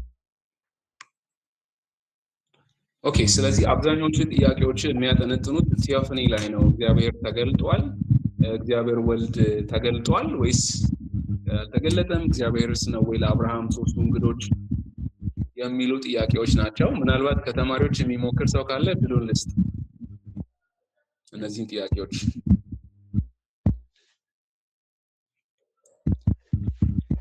ጥያቄውን ሰምታችኋል ብዬ ያስባለሁ ሶስቱንም ቲዮፋኒ ላይ ነው ያነሳው ስለ ኢየሱስ ክርስቶስ ግልጠት እንዲሁም ስለ ስላሴ ዘፍጥረት 16 ላይ ለአጋር የተገለጠው ማን ነው መልአኩ ነው ወይስ እግዚአብሔር ነው ዘፍጥረት 18 ላይ ሶስቱ እንግዶች ወደ አብርሃም የመጡት ዘጸአት 3 ላይ ለሙሴ ደግሞ በሚነድ ቁጥቋጦ ውስጥ የተገለጠለት ማን ነው እግዚአብሔር አብ ነው እግዚአብሔር ወልድ ነው የሚል ጥያቄ ነው እሺ አያንዳንዱ ኦኬ ምናልባት መዝጎ ትንሽ ማውራት ብፈልግ ደስ ይለኛል እሺ እከለ ያለ ሐሳብ ካንተ እንፈልጋለን ቤተሰብ አሁን እሱ ጥያቄ ላይ ምናልባት መልስ ይሆናል ፐርሻሊ መልስ ይሆናል ብዬ አስባለሁ ግን ምንድነው መጽሐፍ ቅዱስ በርግጥ እዛ ቦታ ላይ ያሉ ሐሳቦች በጣም አከራካሪ ናቸው ቲዮሎጂካል ስቱደንት ግን በስፋት ማየትም ያስፈልጋልና አንደኛው ሐሳብ ምንድነው አሁን እዛ ጋር በስላሴ የሚመስሉ ሰዎች ደግሞ ክርስቶስ ደግሞ በብሉይ ኪዳን ላይ ራሱን የገለጠበት መንገድም እንደሆነ ብዙ እንትኖች እንትን ያደርጋሉ። እሱ ግን አንደኛው ሐሳብ አሁን የኔው ምንድነው ስላሴ በዛው እንግዲህ ሲሄዱ እንትናቸው ፐርፐዛቸው እንትናቸው ምንድነው ሰዶምና ገሞራን እንትን እንዲያደርጉ ነበር ሲሄዱ የነበረው መጽሐፍ ቅዱስ እንደሚለው እዛ ጋር የተገለጠው ስላሴ እንደሆነ ነው። ሌላኛው ደግሞ ምናልባት አንድ ጊዜ ነገሮች አሁን እዛ ከአብርሃም ቤት ገብተው ምግብ መብላታቸው በጣም ብዙ ነገር አብርሃም ሴሬሞኒዎችን እያዘጋጀ እንደነበረ ይናገራልና ምናልባት ከሰው አእምሮ የተወሰነ ይሄ ሱፐርናቹራል የሆነ ኢቨንት ነው። አይ ቲንክ እንደማስበው ሱፐርናቹራል ኢቨንት እንደሆነ ማለትም የሰዎች አእምሮ መረዳት ከሚችለው ነገር የተወሰነ ወጣ ያለ ነገር ነው። አሁን እዛ ብቻ አይደለም ሎጥ ጋር ገብተው ከሰዎቹ እንግዲህ አላማኞች ናቸው፣ ከእግዚአብሔር ፈቃድ ውጪ የሆኑ ሰዎች ናቸው። ግን አሁን ማን ናቸው አንተ ቤት የገቡ ሶስቱ እንግዶች እነሱን እስኪ ስጡልኝ ያሉ ሎጥንም ሲጨቀጭቁ ነበር በሩን ዘግቶ እያሉ ምናልባት አሁን ሌላ ተፈጥሮ የሆነ ከአእምሮ በላይ የሆነ የእግዚአብሔር መገለጥ ነው ብዬ አምናለሁ። ምናልባት በራሴ ያው በስፋት ካንተ መልስ አገኘ ፈልጋለሁ። እኔም እንደዛ ይመስለኛል። እሺ ምስጋና ኦኬ ጥያቄውን ለመመለስ ሳይሆን ያችን ሶስቱንም ክፍል ያንን ሶስቱንም ክፍል ዋይድ አድርገን ሰርተን ኔክስት ክላስ እንደ አከራካሪም ይዘን ብንቀርብ አሁን ከፋ ያለ ሀሳብ ያዘ ነገር ነውና ስለዚህ በዚህ አሁን ስቱደንትም እየሰጠን ባለ ማልክ ነው በጣም ዋይድ የሆነ ሀሳብ አለበት ነውና እንደ አማር እንደዛ ብናደርግ አይቻልም የሚል ሀሳብ ይሽል። ኦኬ ደስ ይላል። አንድ ቲፕ እዚህ ላይ ፖይንት ላወራላችሁ የምፈልገው በዘፍጥረት መጽሐፍ ምዕራፍ 18 ላይ እነዚህ ሶስቱ ሰዎች ለአብርሃም የተገለጡት በልተዋል። አንዱ ኢሹ እሱ ነው፣ በልተዋል። ስለዚህ መልአክ በዚህ በዘፍጥረት መጽሐፍ ምዕራፍ 6 ላይ አንድ ኢሹ ነበረ። በዘፍጥረት ምዕራፍ 6 ላይ the sense of man and the sense of God የእግዚአብሔር ልጆችና የሰው ልጆች ተጋቡ የሚለውን የእግዚአብሔር ልጆች የሚለው መላእክትን ነው። so አንዱ አርጊውመንት መላእክት አያገቡም አይጋቡም so they have no sense for sexual relation ማድረግ አይችሉም የሚል ነው። ነገር ግን አንዱ ኤቪደንስ የሚቀርበው ዘፍጥረት ምዕራፍ 18 ላይ መላእክት የመብላት ሴንስ ካላቸው ምግብን ቴስት ማድረግ ከቻሉ ከበሉ ለአብርሃም የተገለጡት so they can have sexual relation with people በዚህኛው አውድ ካየ ነው ማለት ነው። ስለዚህ እርግጥ በጣም ሰፊ ሐሳብ ነው፣ እዚህ ላይ ገብተን ማየት እንችላለን። የኢየሱስ ክርስቶስን ቴዎፍኒ ቀድሞ ኢየሱስ ሲገለጥበት የነበረባቸውን ወዮች እናያለን። ከዚህም ኢሹ አንፃር የሚነሳውን ይህንን ኮንትራዲክቶሪ ሐሳብ ደግሞ እናየዋለን። መላእክት ናቸው ወይ ለምንስ በሉ የሚለውን ሐሳብ በተወሰነ መልኩ ለማየት እንሞክራለን። እሺ ነገ አሳድሩትና አይታችሁት ነው እናንተን አርጊውመንት ይዛችሁ ነው ለምንድን ነው የበሉት እነዚህ እነማን ናቸው ኢየሱስ ክርስቶስስ ነው ወይ ዘጸአት ላይ ተገለጠለት መልአክ ብሎ ሲል የኢየሱስ ክርስቶስን ግልጠት እንዴት ነው የምታዩት? እርግጥ ክርስቶሎጂ የሚባል ኮርስ ትወስዳላችሁ። ክርስቶሎጂ ላይ በደንብ ዲቴይል እነዚህን ሐሳቦች ለማየት ይሞከራል፣ ግን ክርስቶሎጂካል ኢምፕሊኬሽናቸውን ለማየት ይሞከራል። ኤኒዌይስ ግን አሁን በምስጋና ባነሳው ሐሳብ ተስማምተን እንቀጥል። So we are going to see the Christological implications of Leviticus. Jesus is the high priest. Jesus is the high priest. Jesus is not only the high priest, he is the sacrifice himself. So this superior priesthood, Jesus serves as a superior priest who embodies and perfects the priestly office. So this Levitical priesthood, hereditary priest from Aaron's line, repeated offering to Miskana. Do you have a question? Okay, yes. Okay. ቀደም ወንድማችን የጠየቀውን ጥያቄ ከርተን እንትን ለመመለስ አንዱን ይዤ ያለው ኔትወርኩ ነው መሰላ ሲናገር አቋረጠኝ እንትን ማለት ያብራራልኝ። አንዱ ዘፍጥረት ምዕራፍ 16 አንደኛው ዘፍጥረት ምዕራፍ 18 ሌላኛው ደግሞ ዘጸአት ምዕራፍ 3 ጥቅሶችን አንስቶ ነው ይሄንን ነው የምታብራሩት። ዘፍጥረት 16 ለአጋር የተገለጠው፣ ዘፍጥረት 18 ለአብርሃም፣ ዘጸአት ምዕራፍ 3 ለሙሴ የተገለጠው ማን ነው የሚለው ነው። ሰምተሃል አሁን?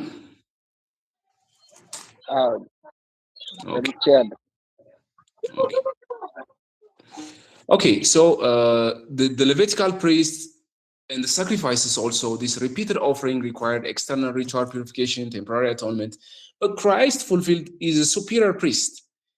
His eternal priesthood is not priest, the high priest, not because he's from the line of Aaron or the line of these Levites. ኢየሱስ ክርስቶስ ከሌዊ ነገድ ስለሆነ አይደለም። የዕብራውያን ጸሐፊ ይሄን አርጊው ያደርጋል። እሱ ለዘላለም ካህን ነው ይልና he's like ordained like the Melchizedek, ልክ እንደ መልከጼዴቅ ሹመት ለዘላለም ካህን ነው ብሎ ይናገራል። So entered into God's presence once and for all. But for priests, they repeatedly offer and they repeatedly enter to the Holy of Holies. And he's perfect, he's sinless mediator. Jesus Christ is sinless. And when you see the sacrifice, there is a ritual, repeated offering. But Christ is finally offered, a definitive offering, the final offering. All of the offerings that you see, the 5 offerings, ዛጋየናቸው አምስቱን መስዋዕት ኢየሱስ ክርስቶስ ለአንድና ለመጨረሻ ጊዜ ራሱን አቅርቦ ስለኛ ወደ ቅድስት ድንኳን ገብቷል ይላል። This external rituals, there is purifications, external purifications, but Jesus' sacrifices inward and spiritual cleansing and complete atonement for a sin. But this the Levitical sacrifices, they were temporary. In Hebrew chapter 9, it says, by this Christ has entered once for all into the holy place as a priest. And in Hebrew chapter 10, it says, by one offering, he has perfected us for all time, those who are being sanctified. ወደሱ የምንቀርበውን ሁሉ አንጽቶናል፣ ደግሞም ቀድሶናል በአንድ መስዋዕት ለአንዴና ለመጨረሻ ጊዜ።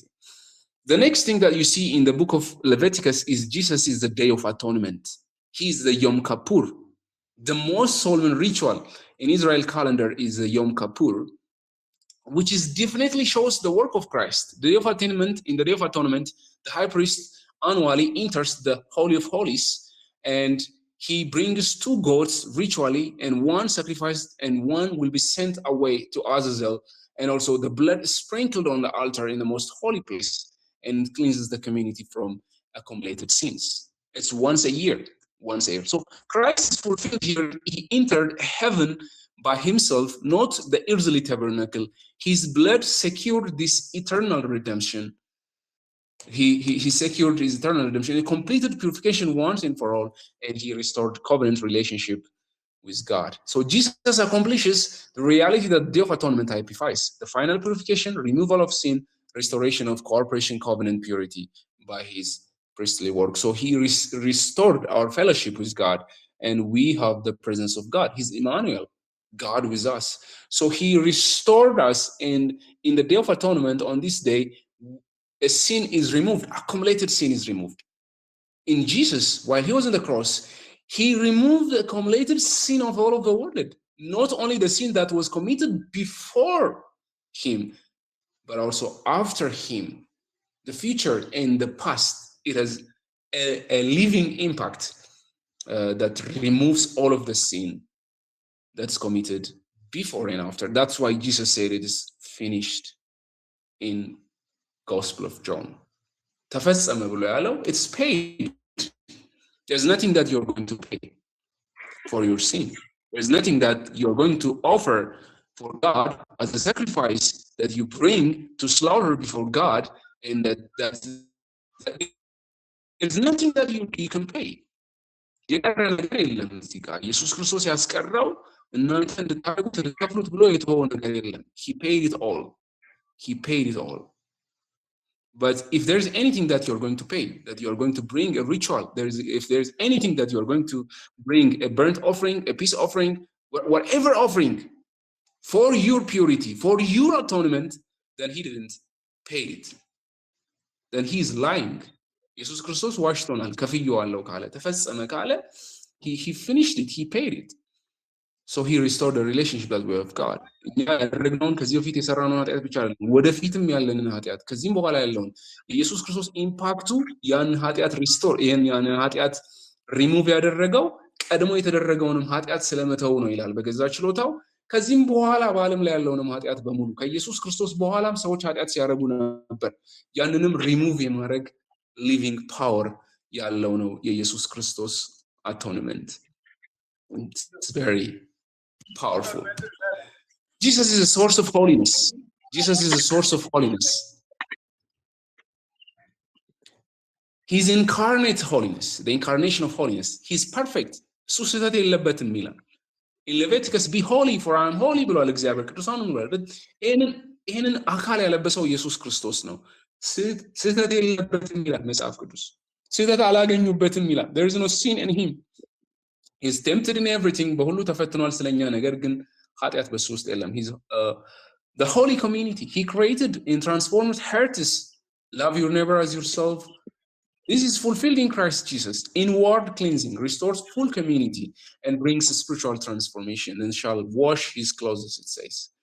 So the Levitical system, external rituals, sacrifices, temporary ceremonial purities, these external activities, but in Christ they are fulfilled internal transformation and eternal spiritual holiness. Jesus fulfills these ceremonial shadows. እነዚህ ቀናቶችን ሁሉ ኢየሱስ ክርስቶስ አሟልቷቸዋል. These cultic regulations, festivals in Leviticus were shadows that point to Christ, the coming of the establishing of his kingdom, and also he establishes the substance. The Levitical shadows, like priestly system, the priestly system. Jesus is the high priest, the superior priest in the order of Melchizedek. He is the high priest. He rites and ceremonies, a perfect sacrifice fulfilled by Jesus. The tabernacle rituals, Jesus is the true temple. The true presence. That's why he said, so he built that temple and he made us his temple. He is the true temple, the presence of God. And the sacred calendars, the festival feasts, these are the shows and fulfilled by Christ as an eternal kingdom. Even the Sabbath, Jesus Sambat rasu Jesus ne, yarrafno by Jesus no. So it's totally fulfilled. The jubilees are fulfilled in Christ Jesus.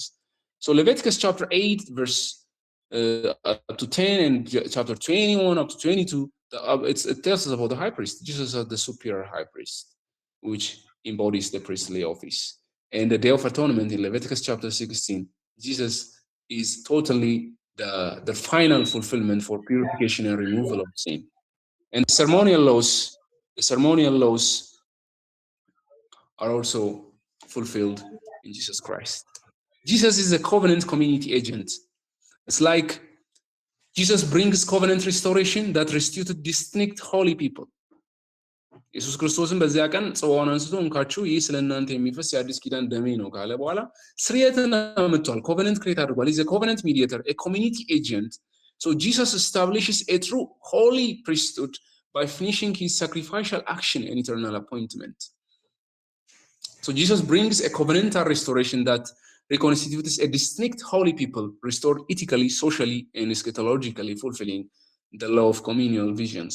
So Jesus fulfilled all of these things that you see in the book of Leviticus. ሌላው በዘጸአት መጽሐፍ ላይ እናንተ የምታዩቸው ነገሮች ካሉ እዚህ ጋር ማንሳት እንችላለን። ዘጸአት መጽሐፍ ላይ ኢየሱስ ክርስቶስን የሚያሳዩ ነገሮች ምንድናቸው? የኢየሱስ ክርስቶስን ሕይወት፣ ማንነት እና አገልግሎቱን የሚያሳዩ ነገሮችን ልክ ሌሎቹ መጽሐፍት ላይ እንዳየነው ኤክሶደስ ላይ እና ጀነሲስ ላይ እዚህ ላይ የምታዩት ደግሞ አይዲያ ካለ እሱንም ማንሳት እንችላለን። አንድ 5 ደቂቃ ስላለችን ማለት ነው። if you have anything ጥያቄዎችን ወስደናል በረከት። ስለዚህ ነገ እንትን እንለዋለን። አሁን በዚህ ሰዓት እንትን ብለንም ስለማንጨርሰው ነው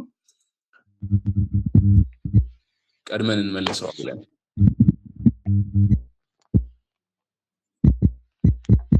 እሺ አሁን አንድ ጥያቄ አሁንም ላንሳለን። እሺ እና የመቅደስ እንትኖች መስራቶች አሁን አደባባይ ቅዱሳን አደባባይ እንኳን ባሉ እንትኖች ሁለቱ ነው ለማወቅ ፈልጋለሁና ኦኬ አሁን ታቦቱ ቅዱስ ቅዱሳን ይቀመጣል መሰዊያትን ጉብሎቹ ምናምን በታቦቱ ጋር አንድ ሆኖ በመንትን በቅዱሳን ነው። ሁለተኛው ደግሞ ቅዱሳን፣ ሶስተኛው ደግሞ አደባባይ ነው ተብሎ እንደዛ ነው። በሶስት መካፈለው እንደዛ ነው አይደል? እና ደግሞ በዛ ላይ ደግሞ አሁን ካህናት ከዓመት እንደሚገቡትና ቀን ደግሞ መስዋዕት ቀን ማለ መሰለህና እሱን ልዩነቱን ፈልጋለሁ። አሁን እንትኑ ባይሆንም ሙሉ ከንቱሩ ከዚህ ተሰርቷል መቅደስ ታቦቱ ነገሮች ሳይሆን በሶስቶቹ ምን ይካሄዳል የሚለውን ለማወቅ ስለፈለኩ ነው። ኦኬ፣ በባለፈው ክላስ ላይ ቤተ መቅደሱ ምን እንደሚመስል ይሄ የማደሪያው ድንኳን የምንለው the tent of the tabernacle ምን እንደሚመስል ስትራክቸሩን ለማየት ሞክረናል። የሆነ ዲያግራምም ሼር አድርጌያችሁ እዛ ዲያግራም ላይ ምን እንደሚመስል ለማሳየት ሞክሬያለሁ። ይሄንን ኢሉስትሬሽን ምናልባት እስቲ አሁን እንትን ካልኩት ልክፈተውና ኦኬ አርኪቴክቸራል ፕላኑን ዝም ብሎ ራፍ አርኪቴክቸራል ፕላኑ አለ። ከዛ ደግሞ ሪል ቤተ መቅደሱ ደግሞ ምን እንደሚመስል ቤተ መቅደሱ የቴንት ኦፍ ሚቲንጉን ነው እሱን ነው እዚህ ጋር ሼር ማድረግ እሱን ላሳይ ልሞክር። ታበርናክሉ ይሄን ነው የሚመስለው። I'm sorry, ኮኔክሽን ነው ስሎው ዳውን ያደረገው። ይታያል? አዎ ይታያል። ኦኬ ጀነራል ማፑን ለማሳየት ሞክራለሁ። ግን ይሄኛው ቴንት ኦፍ ዘ ሚቲንግ የማድሪያው እንኳን የሚባለው ይሄ ነው።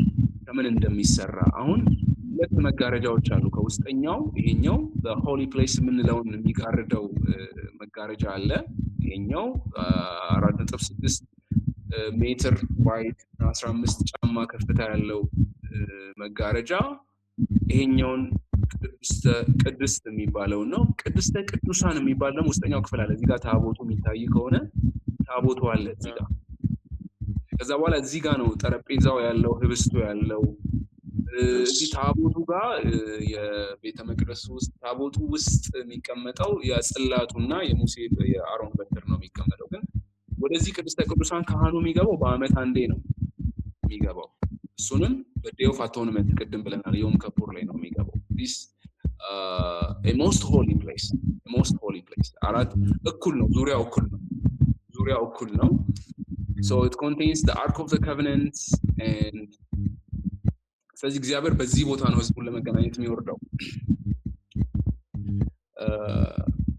ሙሴ ደመናውም ከቦት በነበረ ሰዓት ወደ ቅድስተ ቅዱሳን ብቻ አይደለም ወደ ማደሪያው ድንኳን እንኳን መግባት አልቻለም ነው የሚለው ዘጸአት መጽሐፍ ሲጨርስ። ከእግዚአብሔር ፕሬዘንስ የተነሳ መኖራው እዚህ ጋር አለችኛዋ ምንድነው የሚባለው መቅረዙ እዚህ ጋር አለ። 7 ራሶች ያሉት መቅረዝ እዚህ ጋር አለ። የመሰዊያው ቦታ አለ። ስለዚህ ይሄ ውጭኛው ላይ የሚሆነው እንትኑ ነው።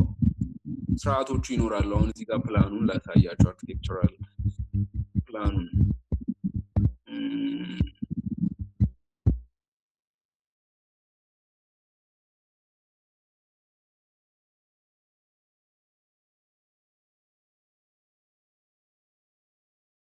እዚህ ጋር ይታያል። አሁን ያለው ክፍል ነው ይሄ ጀንታይል ኮርት የምንለው የአሕዛብ አደባባይ እስከሚባለው ድረስ ኢየሱስ ክርስቶስ ገብቶ ሲሸጡና ሲለውጡ አገኛቸውና ያንን ቤቴ የአሕዛብ የጸሎት ቤት ይባላል የተባለውን እናንተ ግን የወንበዴዎች ዋሻ አደረጋችሁት ብሎ ኢየሱስ ክርስቶስ የወቀሰበት ነው። የቅድሙ ቤተ መቅደሱ እዚህ ጋር ነው የሚሆነው። ልክ የማደሪያው ድንኳን የምንለው አይነት ስትራክቸር ነው። ብዙ ጊዜ የሚሆነው እንደዛ ነው። መስዋዕት ግን የሚቀርበው እዚህ ጋር ነው። ግን ደሙን ወስዶ ቤተ መቅደሱ ላይ ይረጫል፣ መሰዊያው ላይ ይረጫል። So this is the architectural plan for the court and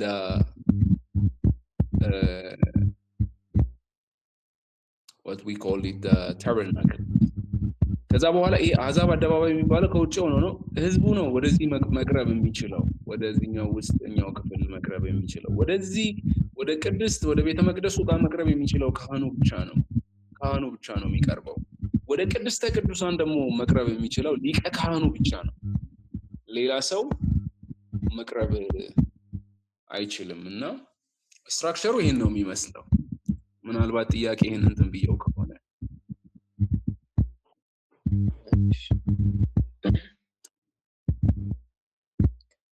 እንደዛ ነው አይደል የጠየቀኝ የቅድስተ ቅዱሳን ስትራክቸሩ ምንድነው የሚመስለው የሚል ነገር ነው መሰለኝ አይደል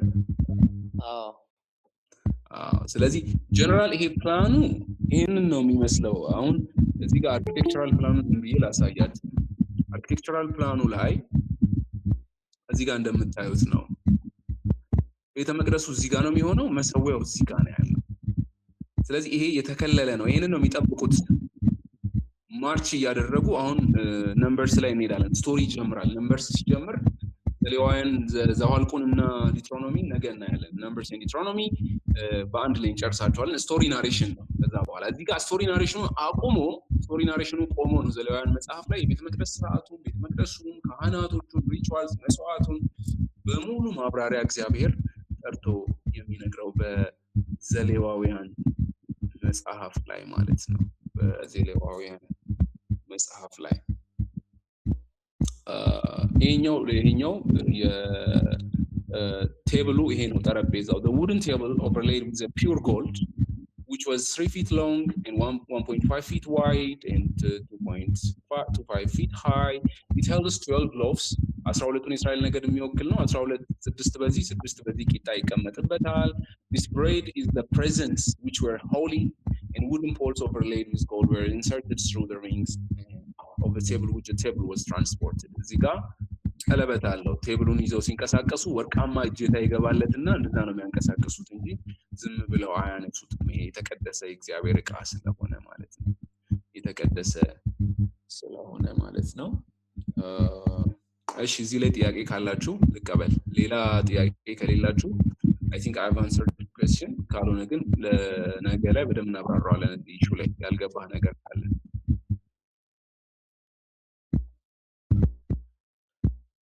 እሺ እኔ መጠየቅ ከተቻለ ሌላ ጥያቄ አለኝ እሺ ዘፍጥረትን ስታወሩ ምን ያለበት ነበርና ጥያቄ ነው ዘፍጥረት መጽሐፍ ላይ ነው ጥያቄ ነው ኦኬ እሺ እሺ ስለ የሳሌም ንጉስ ዘፍጥረት ምዕራፍ 14 ላይ ከሚያወራው ተነስተን ማለት መልከጼዴቅ ማለት ነው መልከጼዴቅ ስለ መልከጼዴቅ ሲናገር ካህንም ንጉስም እንደነበረ መጽሐፍ ቅዱስ ያወራል ያው ንጉስ መሆኑ የሚመራው ህዝብ እንዳለ ያሳያል ካህን ደግሞ የሚለው የልዑል ካህን ስለሚል ያው ፕሮባብሊ የእግዚአብሔር ካህን የልዑል እግዚአብሔር ካህን ይላል እንደዛ ከወሰድ ነው እንግዲህ እግዚአብሔር እስራኤል የሚባለውን ኔሽን ከአብርሃም የጀመረው ይህ ሰው በአብርሃም ላይን ውስጥ ያለ ሰው አይደለም የሳሌም ንጉስ አይደለም ወይ እግዚአብሔር ሶሪ ማን ነው ያወራ ያለው እንዳሻው እሺ ቀጥል ሶሪ ይሳል እሺ እግዚአብሔር እስራኤል የሚባለውን ህዝብ የጀመረው ከአብርሃም ከሆነና ይሄ የሳሌም ንጉስ በአብርሃም የዘር ግንድ ውስጥ ያለ ሰው ካልሆነ እና ደግሞ የልዑል እግዚአብሔር ካህን ከሆነ እግዚአብሔር እስራኤል ከሚባለው ህዝብ ውጪ የተገለጠለት ሌላ ህዝብ እንዳለ ማሳያ ሊሆን ይችላል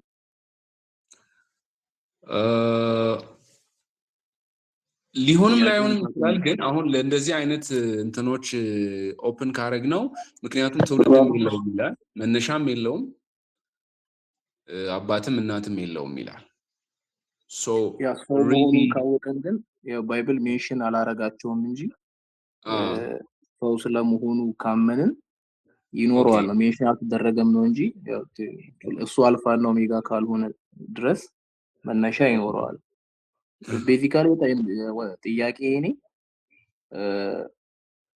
የልዑል ካህን ከሆነ ህዝብ ካለው እንግዲህ የሚፈራው ህዝብ ካለ እና አብርሃም ላይን ውስጥ ካልሆነ ከዚህ ከአይሁድ ኔሽን ውጪ ከሆነ እግዚአብሔር ምናልባት ከአይሁድ ኔሽን ውጪ ላሉ ህዝቦች ራሱን ገልጦ ሊሆን ይችላል የሚል ሐሳብ assumption ውስጥ okay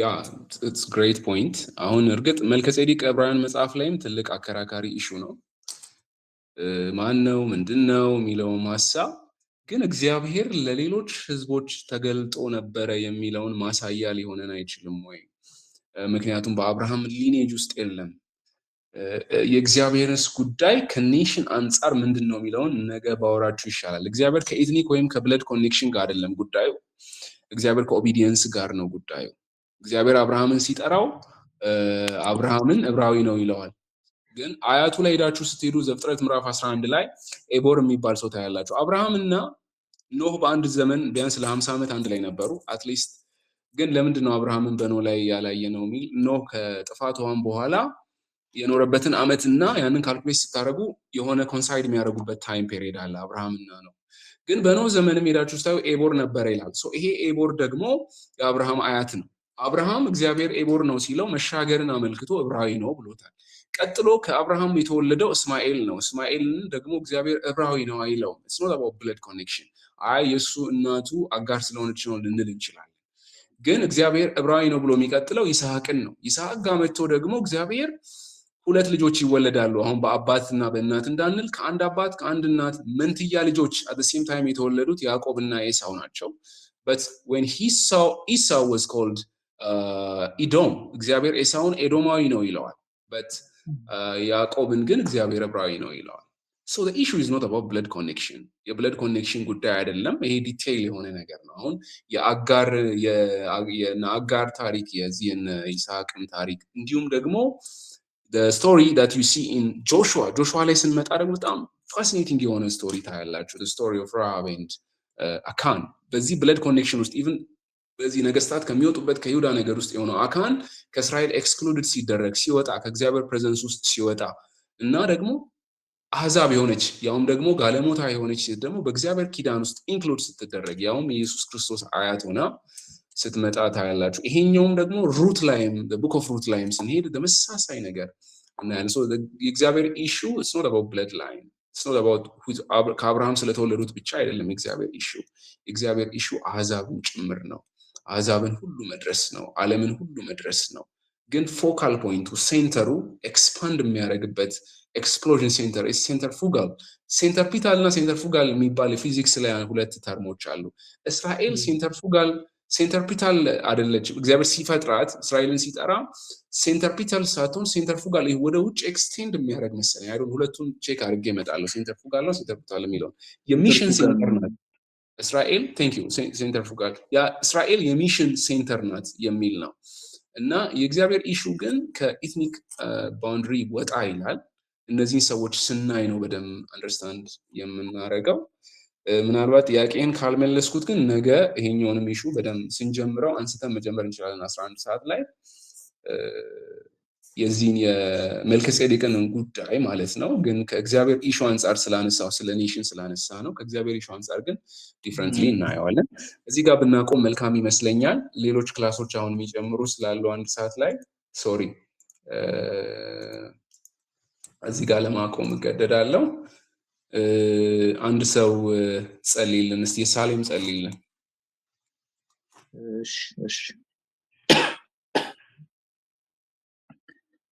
እሺ እንጸልይ እግዚአብሔር ሆይ ስለሰጠህን ጊዜ እጅግ አድርገን እናመሰግናለን መልካሙ መንፈስ ልከህ ስላስተማርከን በክርስቶስ ኢየሱስ ስም የተባረከ ይሁን ቀሪ ጊዜያችን ሁሉ በስም የተባረከ ይሁን አሜን አሜን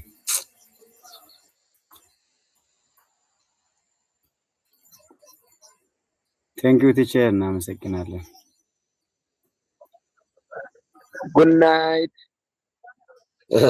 the same to you እናመሰግናለን መልካም ምሽት ይሁንላችሁ teacher እናመሰግናለን Good night for all.